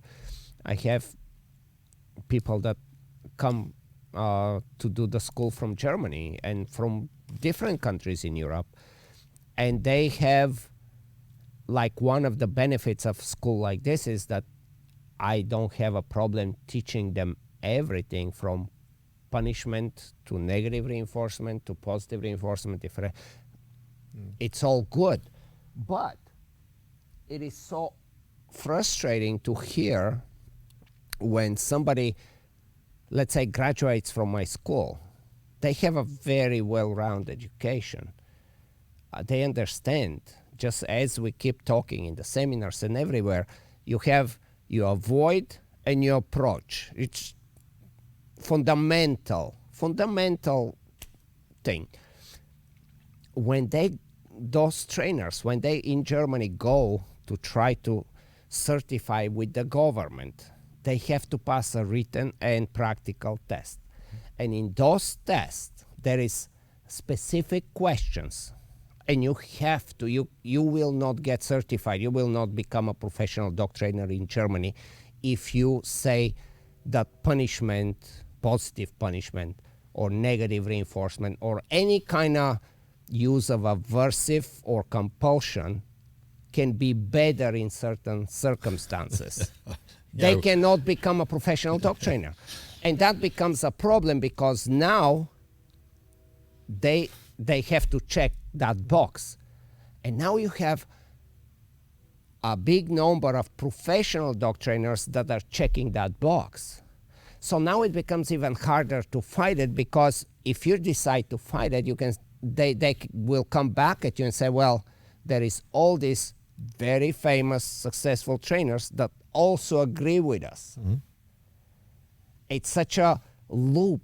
I mean, there is no way out. So how would you deal with that with RSV? Like, how is that gonna? The best is you stay away from this shit. But can you stay away? This is everywhere. Oh, for sure. This is everywhere in Germany in this way. There is a narrative, what you have to say and what you have to think. Look at this. You have to sing the mantra. Look at COVID. Yeah, there are so important people who really have knowledge and bring the argues, but they are Nazis, they are Schwurbler, they are these, they are this, and from the people who are in power, they ask only these people who make and talk what they want to hear. And you see, character is something you find as a beggar and in the academics, but you also find there the people who are just egoistic, and they sell their mother for money. Yeah? Right. And so character is something has nothing to do with knowledge. But now it becomes, I think, I have no idea what's going to happen in the States. They always are. They're always, every moment, they're knocking at that door trying to crack down and ban prong collars and electric. This is like a mission for them. And they have very good ammunition for the simple mind that today almost everybody functions this way. Nobody has time or desire to actually do their own research and figure things out for themselves. Everybody listens to, it's a come in and out. So when in the States this conversation comes, immediately, well, all of Europe already knows better. We are behind. All science says, and we are behind. And all of that is bullshit, but nobody has the time to listen to and fact check. And it's a very easy, it's like, well, are you good or are you bad person? Mm-hmm. Oh, I'm good person. Well, then, very difficult to fight it. Ivan, with religion and with ideology, we have in the past lots of experience. You see, of course. In the Middle Age, the Christians killed the people. We were burning women because they were witches. In Germany, And in Germany, we have the Nazis. This was just ideology. Now we have the green people. Yes. It's just ideology. They destroy the whole country. Yeah. By ideology. And people are aware of it, but are afraid to go against, because if you go against, then you're labeled as a... And in our sport, it's the same.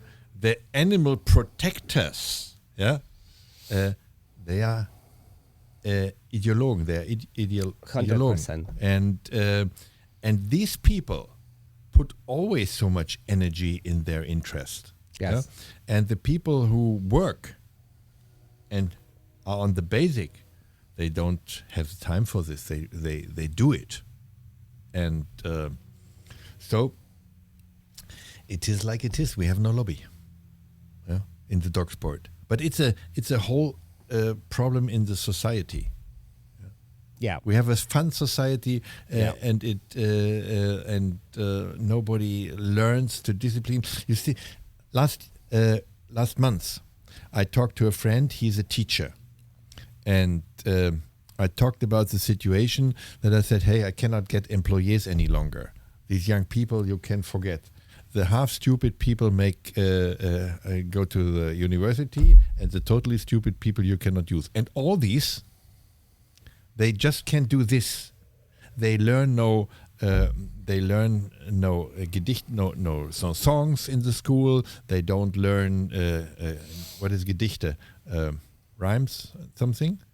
Yeah, like poem. they are missing something to remember, because they can get everything very quick on Google. Yeah, and there is a development that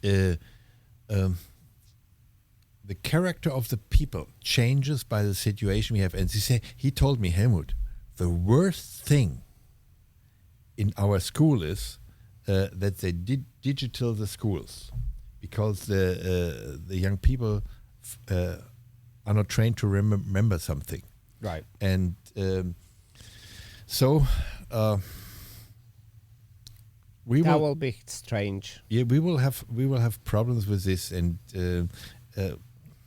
there is a way in the society. It changed a lot. You see, I'm not so conservative. I was always a progressive, but in the way how it changed now, I see this in our Deutschland. That the green people. Imagine, 80% didn't want them. They have 20% of the votes. Yep.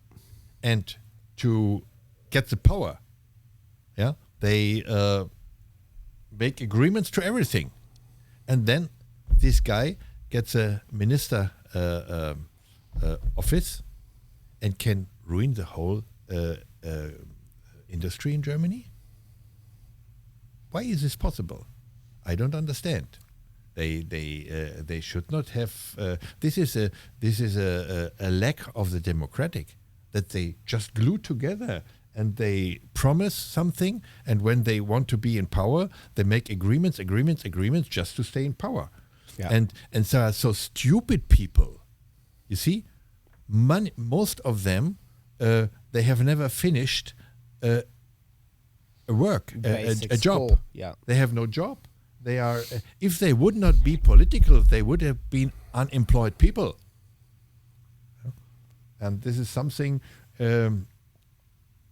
where ideology comes in the front ground, and like in our dog sport, yeah, ideology comes in the front ground. The lobbyismus of the Ideologen are so strong, Right. and we workers are quite try to do the work in the best way we give, and we don't realize that they kill us more and more and more and more. Yeah? So Who knows? I think we leave that alone. But look at the history. All these societies who are based on air, Right. blow off. Yeah, they cannot last for Yeah. sure. They cannot last. Things will change. Sometimes it was necessary to destroy everything with the war. I don't hope that this happens. We are pretty close to it. But I know. But I don't hope that this works. Let me change the subject because that's frustrating. I wanna say some, like this story about the one story. I have to tell everybody this story. It's one of my favorite ones when we met in Australia. You know, like because I don't know. I believe that I kind of met you a few other times, but I don't think we ever got that opportunity to really be face to face. And Australia, I was giving a seminar, and I was in Brisbane, and tomorrow I'm about to make a seminar, and I was on, it was one of my first seminars giving like outside the country. And the people that were hosting me, they're like, well, what do you think if Helmut Raiser comes to the seminar? And I just couldn't even make sense of what they are asking me. I'm like, what do you mean? And then to find out that you were, just visiting and whatever you were doing, I wasn't even sure. And what do I say? I cannot say no. And then I'm thinking, man, if Helmut Raiser is gonna come to watch me give a seminar, what I'm gonna do? Because at the time, it was like I always from my times in Belgium, when I was like, okay, there is Belgian ring, and it was so interesting, and it was just learning a lot of different styles of training. And then I got the book, and then I got like a copy of the VHS tape. Much snow. Yes. And then I listened to you talk, and I'm like, man, there is like a whole different way to look at dog training and drives and reinforcements and everything. It was one of the most exciting times in my dog training career. I cannot not remember this, Then there was the big time where I really actually got to hear you live, and that was 94, San Jose. Egon Volrat, Martin, Dean Calderon, like De Les Segas. It was like the hardcore, super enthusiastic and very knowledgeable people that did the sport. It was the World Cup soccer. Germany lost against Bulgaria. These are details you don't know. You were mad because Germany lost not even at the finals. You got kicked out by Bulgaria in very early. And I'm so happy, but I cannot be happy because everybody around me is... There was no Bulgarian. Yes. This happened to me in Brazil when Brazil lost 0-7. That was big. I was at Copacabana. And what do you do? I know what you felt. Yes. Oh. And so then I remember, but this was the time you were still, there was no colors yet. But the Volrats had this big whiteboard, and we had all this bleacher, and we sat down, and you just went on for like a whole day we were like forever just listening and just like a sponges, and then we take a break, and then we talk amongst each other, and it was just so amazing. And next thing you know, few years later, actually quite a few years later, well, what do you think if Helmut Raiser is going to be on your seminar? So I'm like, I say, okay. And the next day I come out and I'm like, okay. I just have to just do what I do. And words are not coming out. I'm now in front of everybody, ready to go. Oh, you were good. And there is you Helmut make like a this. big impression, believe me. Yeah, he's trying to be incognito. He's like, okay, I'm not looking at him. I'm not making eye contact. He should start going. I try to be incognito because we just were passing through. We want to go to the barrier reef. And Luch says, there is Ivan. And I said, okay, we put this hat on, sunglasses, and just go there. But the bush drums were quicker. It was amazing. And then, of course, once I got going, and then of course, I think, I don't know, was it a break or was it something with the tracking, and you kind of came in and you really helped me recover and do my thing, in a very kind of subtle way. And but yeah, that was one of the times. Then we did the, what was it called, the one that the money tournament that you won. It was the Was in Masters, New Jersey. Masters Yes, 2008. the Master 2008, and that was like things like this was a good idea, but never really ended up going more than one time.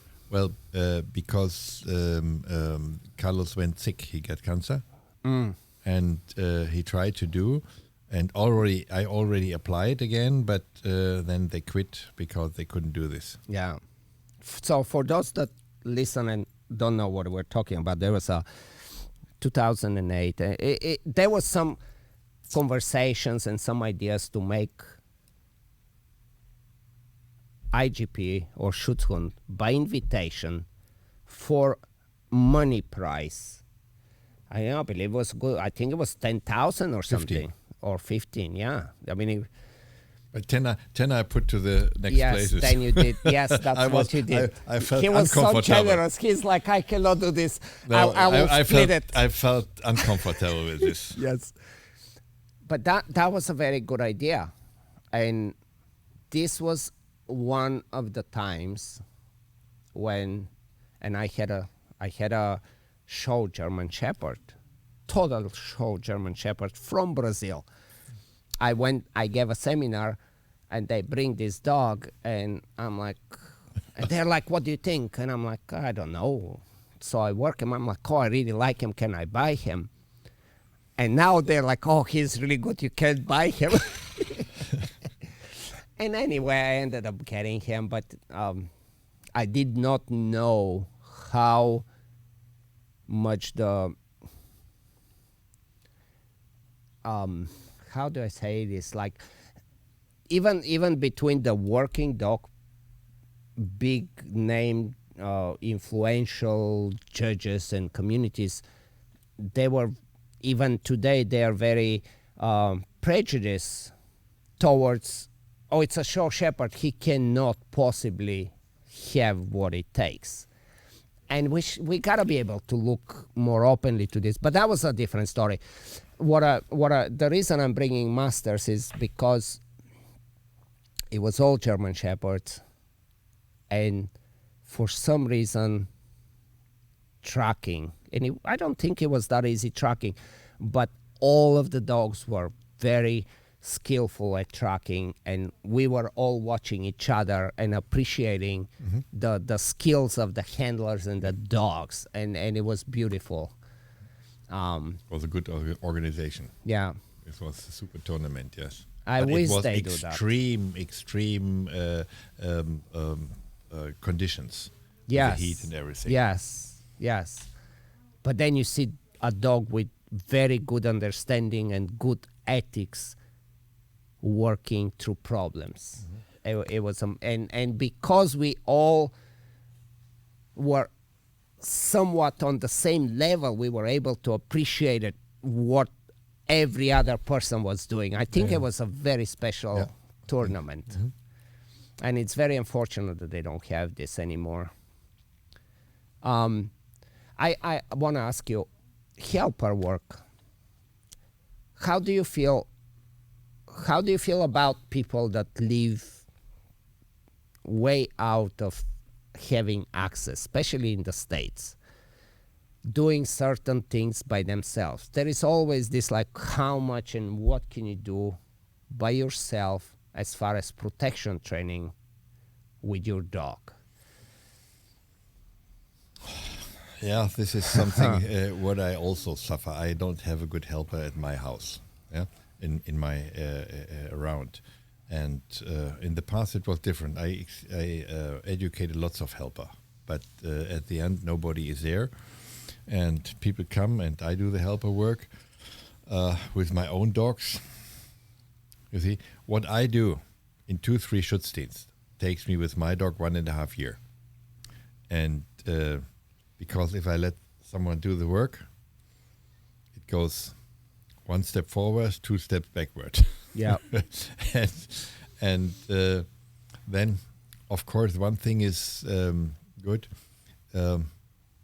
If the dog has a special age, if the gray is already there, it's good. I can work it my own. But when you bring up a dog, then it's difficult because personal knowledge damps aggression. With a Mali, it's not that problem because as a Mali, you have to work on blue and green.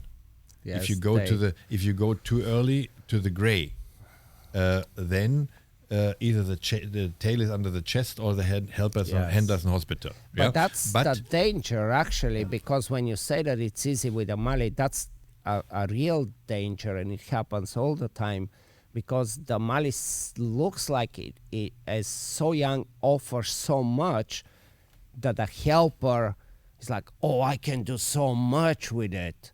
And before they even realize they've burned the dog, they kind of pushed it too far. When we talk about these two races, we must point out there is a Mali, there's a Shepherd. Most overlap. Yeah? And the breeding of the Shepherd goes nowadays more and more to the Mali type. Yeah? And the Mali breeding with the good people, they try to bring in better nerves. So yes, what stability. is it different? I have a talk about this, and normally when I do a Schutzhund seminar, I talk more about this problem. Here in this tracking seminar, I blocked it out. The Mali has a lower threshold, has a very nice green and a very nice blue. Yeah? It's high adaptive behavior, and if you do something, he tries to please. Yeah. And with much activity. But much activity, better body, quick movement, quick changes, and so this is the advantage of the Mali.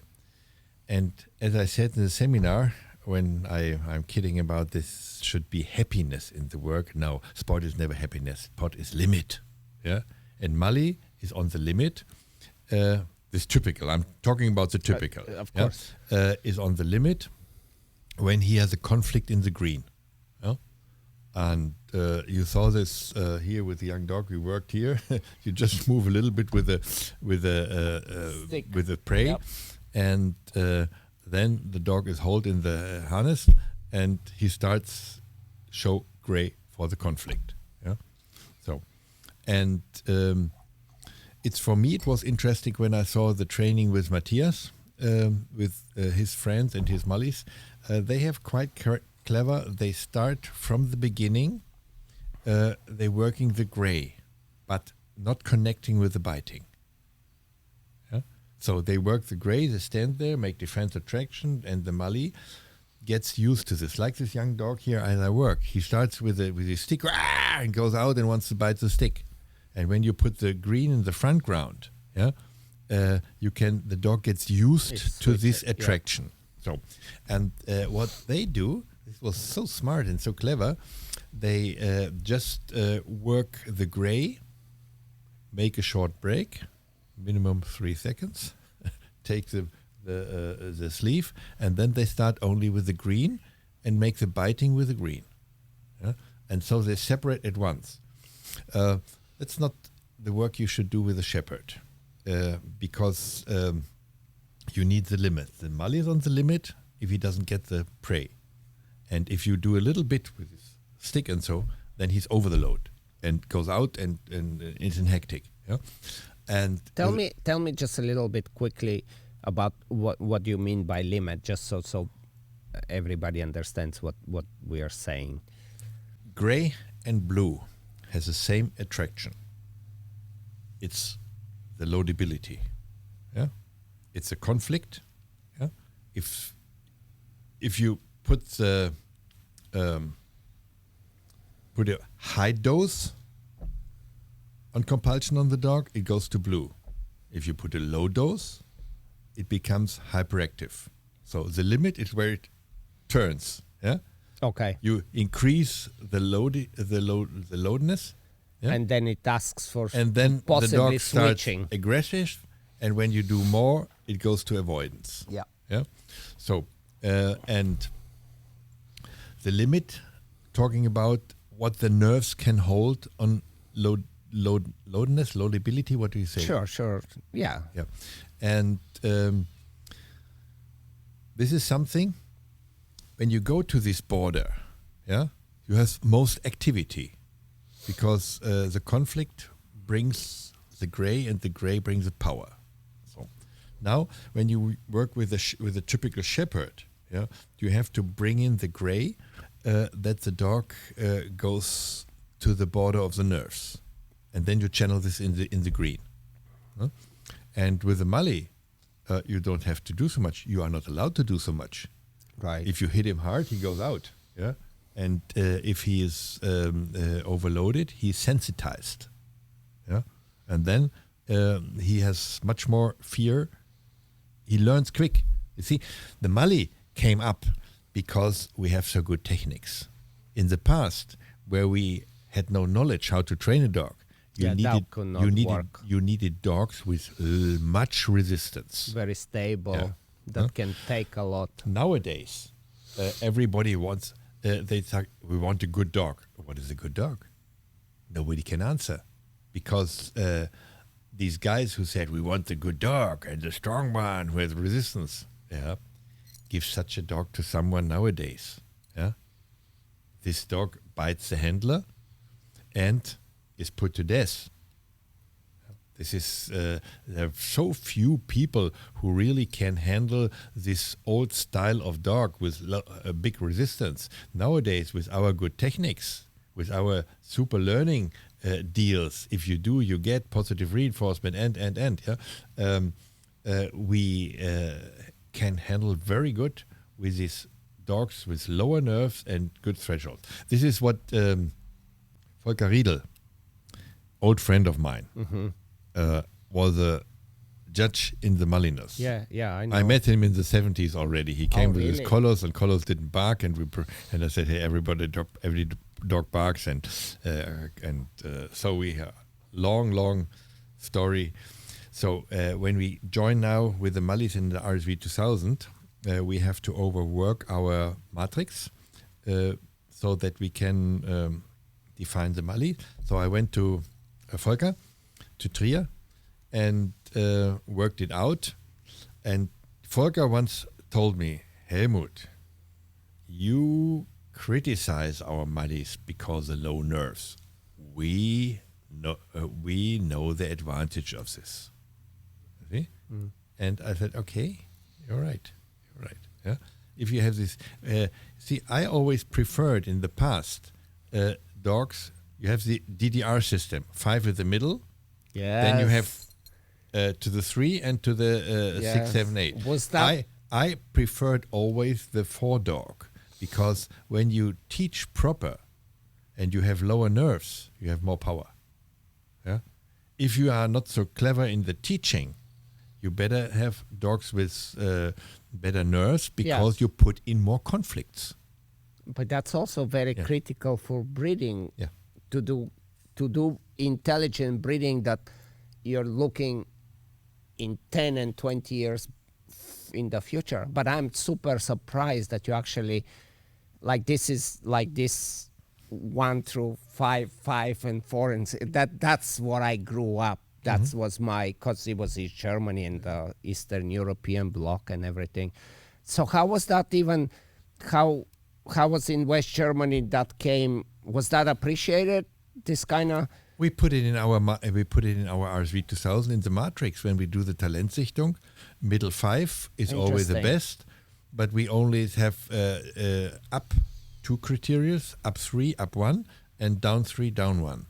So pretty the same. Up 3, up 1 is more. Down 3, down 1 is less. And so we with this we rate 60 anatomic parameters and 20 mental parameters. This is our Talentsichtung. Yeah? And with our Talentsichtung, we make a short bringing up protection work from a good LCC who understand this. They always, this Talentsichtung shows the audience how you should bring up a dog in protection. The dog gets the advantage that he gets a good bringing up. The handler gets the information that how he shall handle, like I showed here today, what is pressing, what is champagner finger, and how do you stabilize the gray, how do you stabilize the blue, how do you stabilize the green. And so it's a win-win situation for dog, for handler, and win-win situation for the club. We got these parameters of the anatomy and of the mental param, and we put it all in a database so that we can go from phenotype selection, what we have done over 100 years, with this information to the genotype selection. When we have this data, no other club has these data, and there is something in the odds group. They earn money, they sell coffee and cake and everything, and it's an easy entrance, and there is no stress for the handler because he cannot lose. Even if he gets no point, he earns now 2 matings with his dog, and this is very good entrance for breeding, because with 14 months you can breed. So when does the female get in season? Maybe with 15 months. So with 16 months, I can check my female. What is her biological option? And if you rape her for mating, and then you have to have at the end one puppy opened with a Kaiserschnitt, with a surgery, then you don't have to put money and time in training, because this is nothing for breeding. Yes. But when I had my inlay, with 16 months, she got the first mating, and I said, "Oh, she will kill everything. She's so far out. She's so crazy," and I did nothing. She stands. There was a mating, and I didn't care for anything. I came in the kennel. There were 4 puppies. I came back. There were 6 puppies. At the end, there were 10 puppies, and she was so carefully with the puppies. And so I said, "Okay, this is something for breeding." Yes. And I now I put time, money, energy, because from the biting, from everything, she's talented, and this is good for the breeders. You have an early entrance, and you can check the biological potential of this animal. And our breeders, for example, Hans Bodenmeier, he is very creative in this. He likes this, to have a quick sequence of the generations to see what's coming out, especially when you make an outcross. Right. Yeah. Yeah, breeding is So we are very smart, not only in trading, also in breeding. DMC also. I think they also have this numeric. Yes. But too complicated. They made it. I don't know what I did, but I think they're coming back to breeding more stable dogs. But I think the system they designed at like the early 2000s, they make very big mistakes. They created very nervy, like Malinois, as we know, it's already very active. We actually, on purpose, need to look for a stable, primitive kind of dog to constantly to come back in. And I think they just ended up more and more to trainability and active and trainability, and it turned into dogs that cannot lay down calmly. And I think it was partially because of that currung that they developed. And I don't know what had happened. It's not so smart what they do. They get more and more problems by homozygity. You see, the ants are all the same, and with this you create a homozygity with all the fitness problems you get, and so the way they act to select always very hard. Mm-hmm. You lose the wideness of the base, and the wideness of the genetic pool is a very important part for the healthiness of a race. Yes, because we're not thinking about just this one leader. We're gotta think in 10 years and 15 years and 20 years. Mm-hmm. This was a very nice discussion when we had our qualification for VDH. There was Knut and there was Albert, our president, and Knut Fuchs. Yeah? Wow. And Knut of course, Albert I have to carry home again because Knut is much more stable in drinking. But it was an endless discussion, and with very with two very different meanings. Knut says he wants to produce puppies you can use, and you can use. And Albert thinks more in genetic and wideness of genetic pool, and they struggled. Yeah, it was interesting. I just listened, and I didn't take part in this discussion. But there are two things, two sides of the coin. Yeah, and it was very interesting when they struggled for the truth. At the end, they were very good friends, because I don't know how many bottles of vodka and what they drank. No, but that's in a way that's what's stimulating, and that's how we grow. It's important. I mean, when you think, just as you said in your way back in history, how you develop, it's the same. Like, we do need this. These discussions are important. Yes, if we all agree, Yeah. there is no evolution no more. Yeah. We have to challenge it. We always have to challenge it, which goes back to the force-free and the electric collars. And it's one thing to say, well, this is very bad idea, we have a better solution.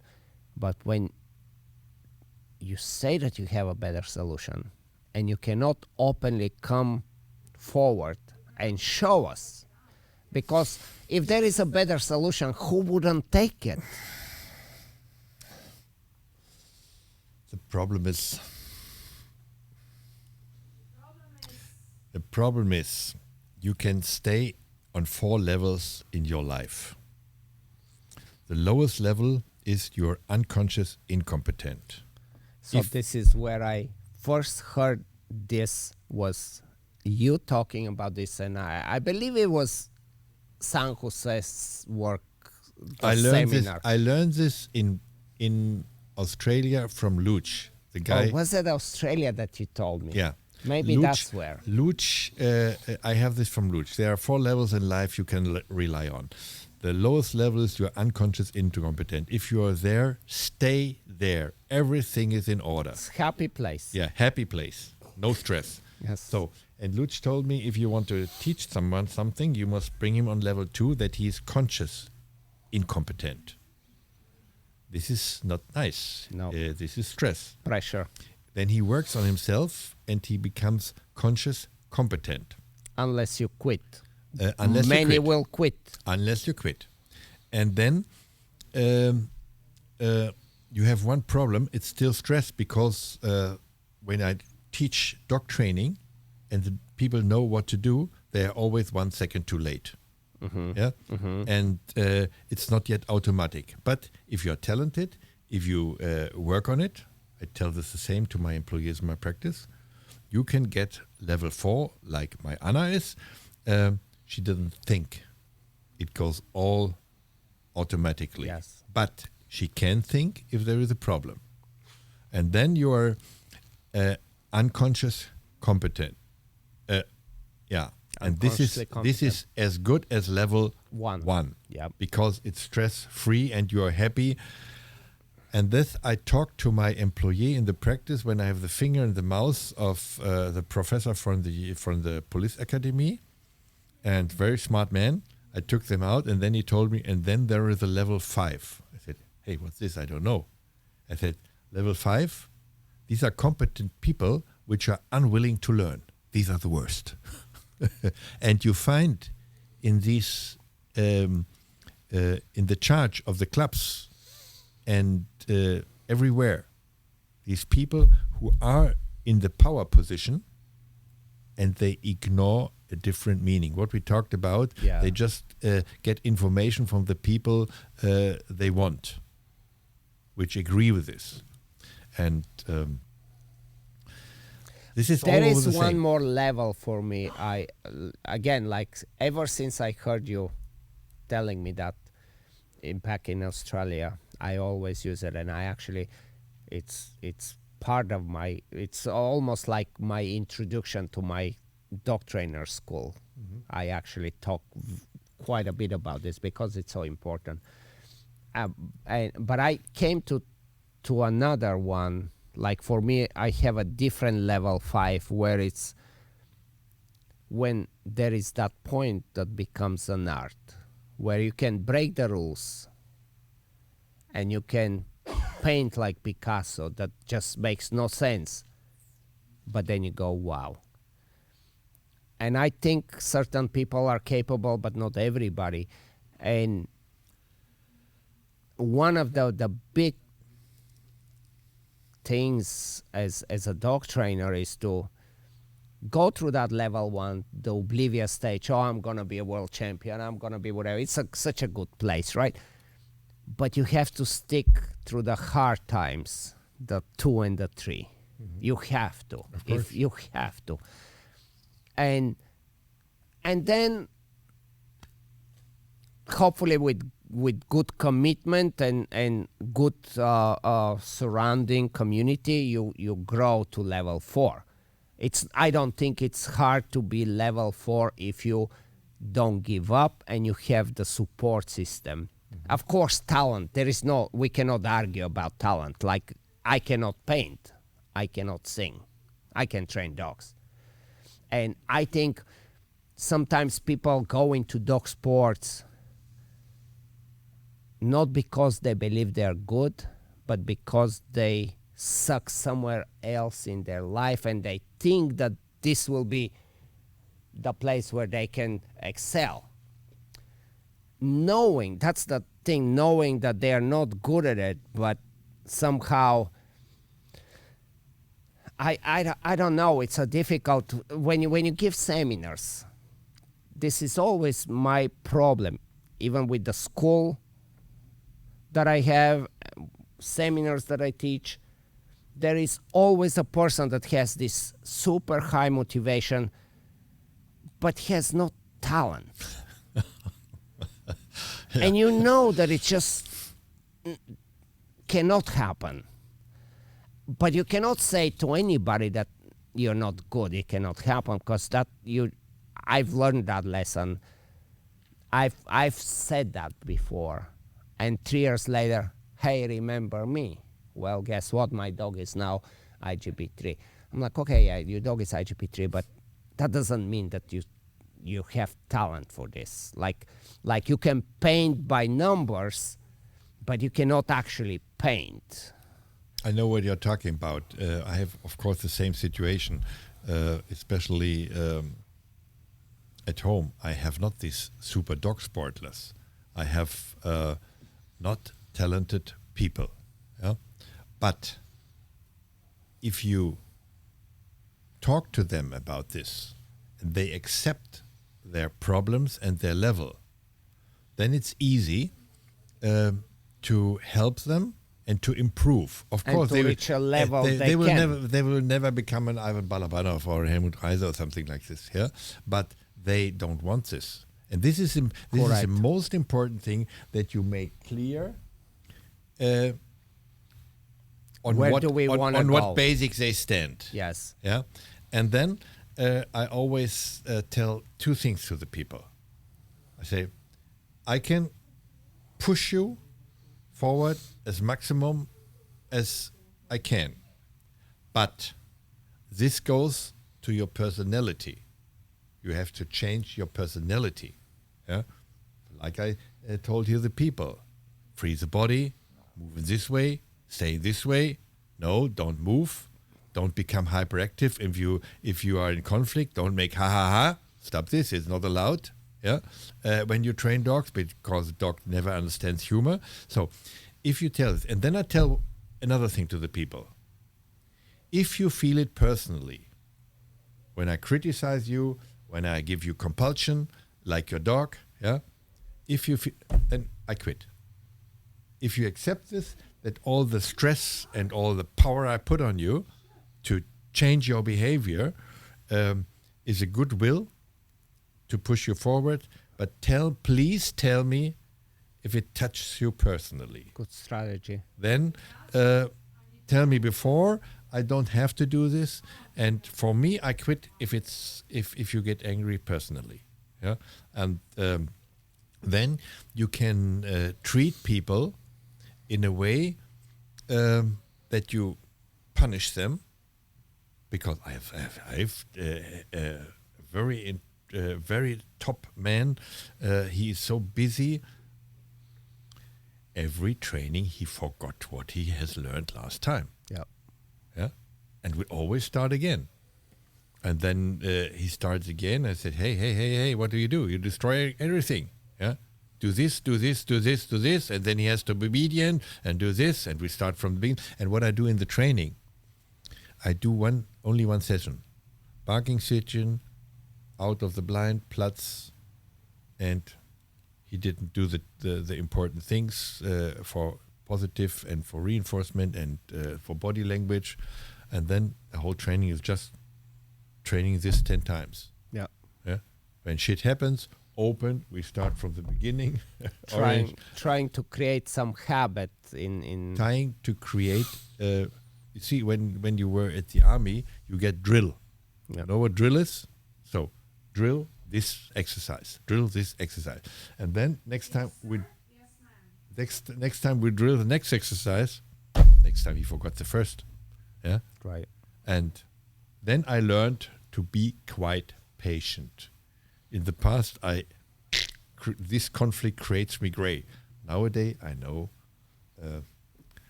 I should sit down and drink a beer. Yes, you get with time you get a little better, a lot better actually to evaluate the person, not so much the dog, but the person. Is that person capable? Do they really even understand what it takes to, because it's so easy to dream high, it's so easy to be on that level 1 of unconsciously incompetent. The first 20 years was training a dog. The last 20 years is training the people. The person. Yeah. And it's much more difficult. But it's more interesting, no? I mean, I think it's I really think it's very interesting to teach a person. When you don't need to worry about the dog. Let's say the dog component, we have a dog that is capable, but we need to work with a person. And to figure it out, what's the limit and how much effort and sacrifice they want to put in. Because so often you give so much time to somebody and they just, I quit. I'm doing, I don't know, something, golf, just gone, pop. Well, for me, I learned a lot what I can use in dog sport and educating employees in my practice. There are so many similar things about the techniques, about the loadability, and the only problem is dogs become better and better talents. With employee, I don't find talents any longer. It's so terrible. This is the only thing what I'm suffering in my practice. I would like to have young, talented people for this, and this becomes more and more difficult. Yeah. So I think we talked a lot. Huh? We did. I think it's time to stop. I have this one last thing. Talent or hard work?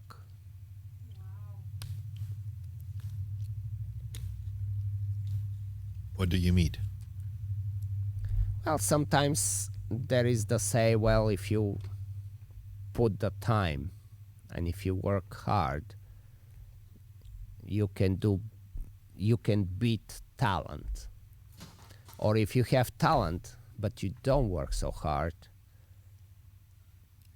working hard is gonna beat you. So I think if you compete nowadays on the top, you need a good talent and you have to be professional, or a rich husband that you have a space for this, or a rich woman that you have a space for this. Because when you want to compete on the top, you have to be very busy, Yeah. and discipline. Yeah, but believe me, I compete with my dogs quite good on a high level, and I'm very lazy for this. Yeah, That's how I am. yeah, The same thing. Yeah, if you I don't want to win, because and I just explained my friends, for example, Peter, who became the world champion. Peter, other people also need to become the champion. Yeah, be happy if they win. Yes. Yeah, because you will win again sometimes, but don't try to stabilize this. You won because there was also a little luck. There was Yes. super dog, there was super training, you were busy, but The stars aligned. if you want to cement this, yeah, you overload. Yes. See, if you are overloaded, you lose the happiness, and without the happiness, you will not win. Yeah, I almost hate to say this, but it's exactly right. Like once you win many times in a row, yeah, it's done. But what is at stake as far as your mental and physical health to do that? It becomes no fun. And you will buy and sell and buy and sell and buy and sell and buy and Yes. sell, because you know this dog has here a little problem, this dog has there a little problem, and if I want to make sure this is too less for me, yeah. So there is so much compulsion pressing on you that you must be a character like The Fritz. enjoyment You is must a completely character like gone. Fritz Bieler that you can stand this. I know, and he's a different animal. Yeah. Helmut, thank you so much. Like My pleasure. absolutely love talking to you. Okay. And thank you for coming. Same and it for was me. just amazing. Yeah. Man. Thank Okay. you. Now we worked hard for a glass Yes. of wine, huh?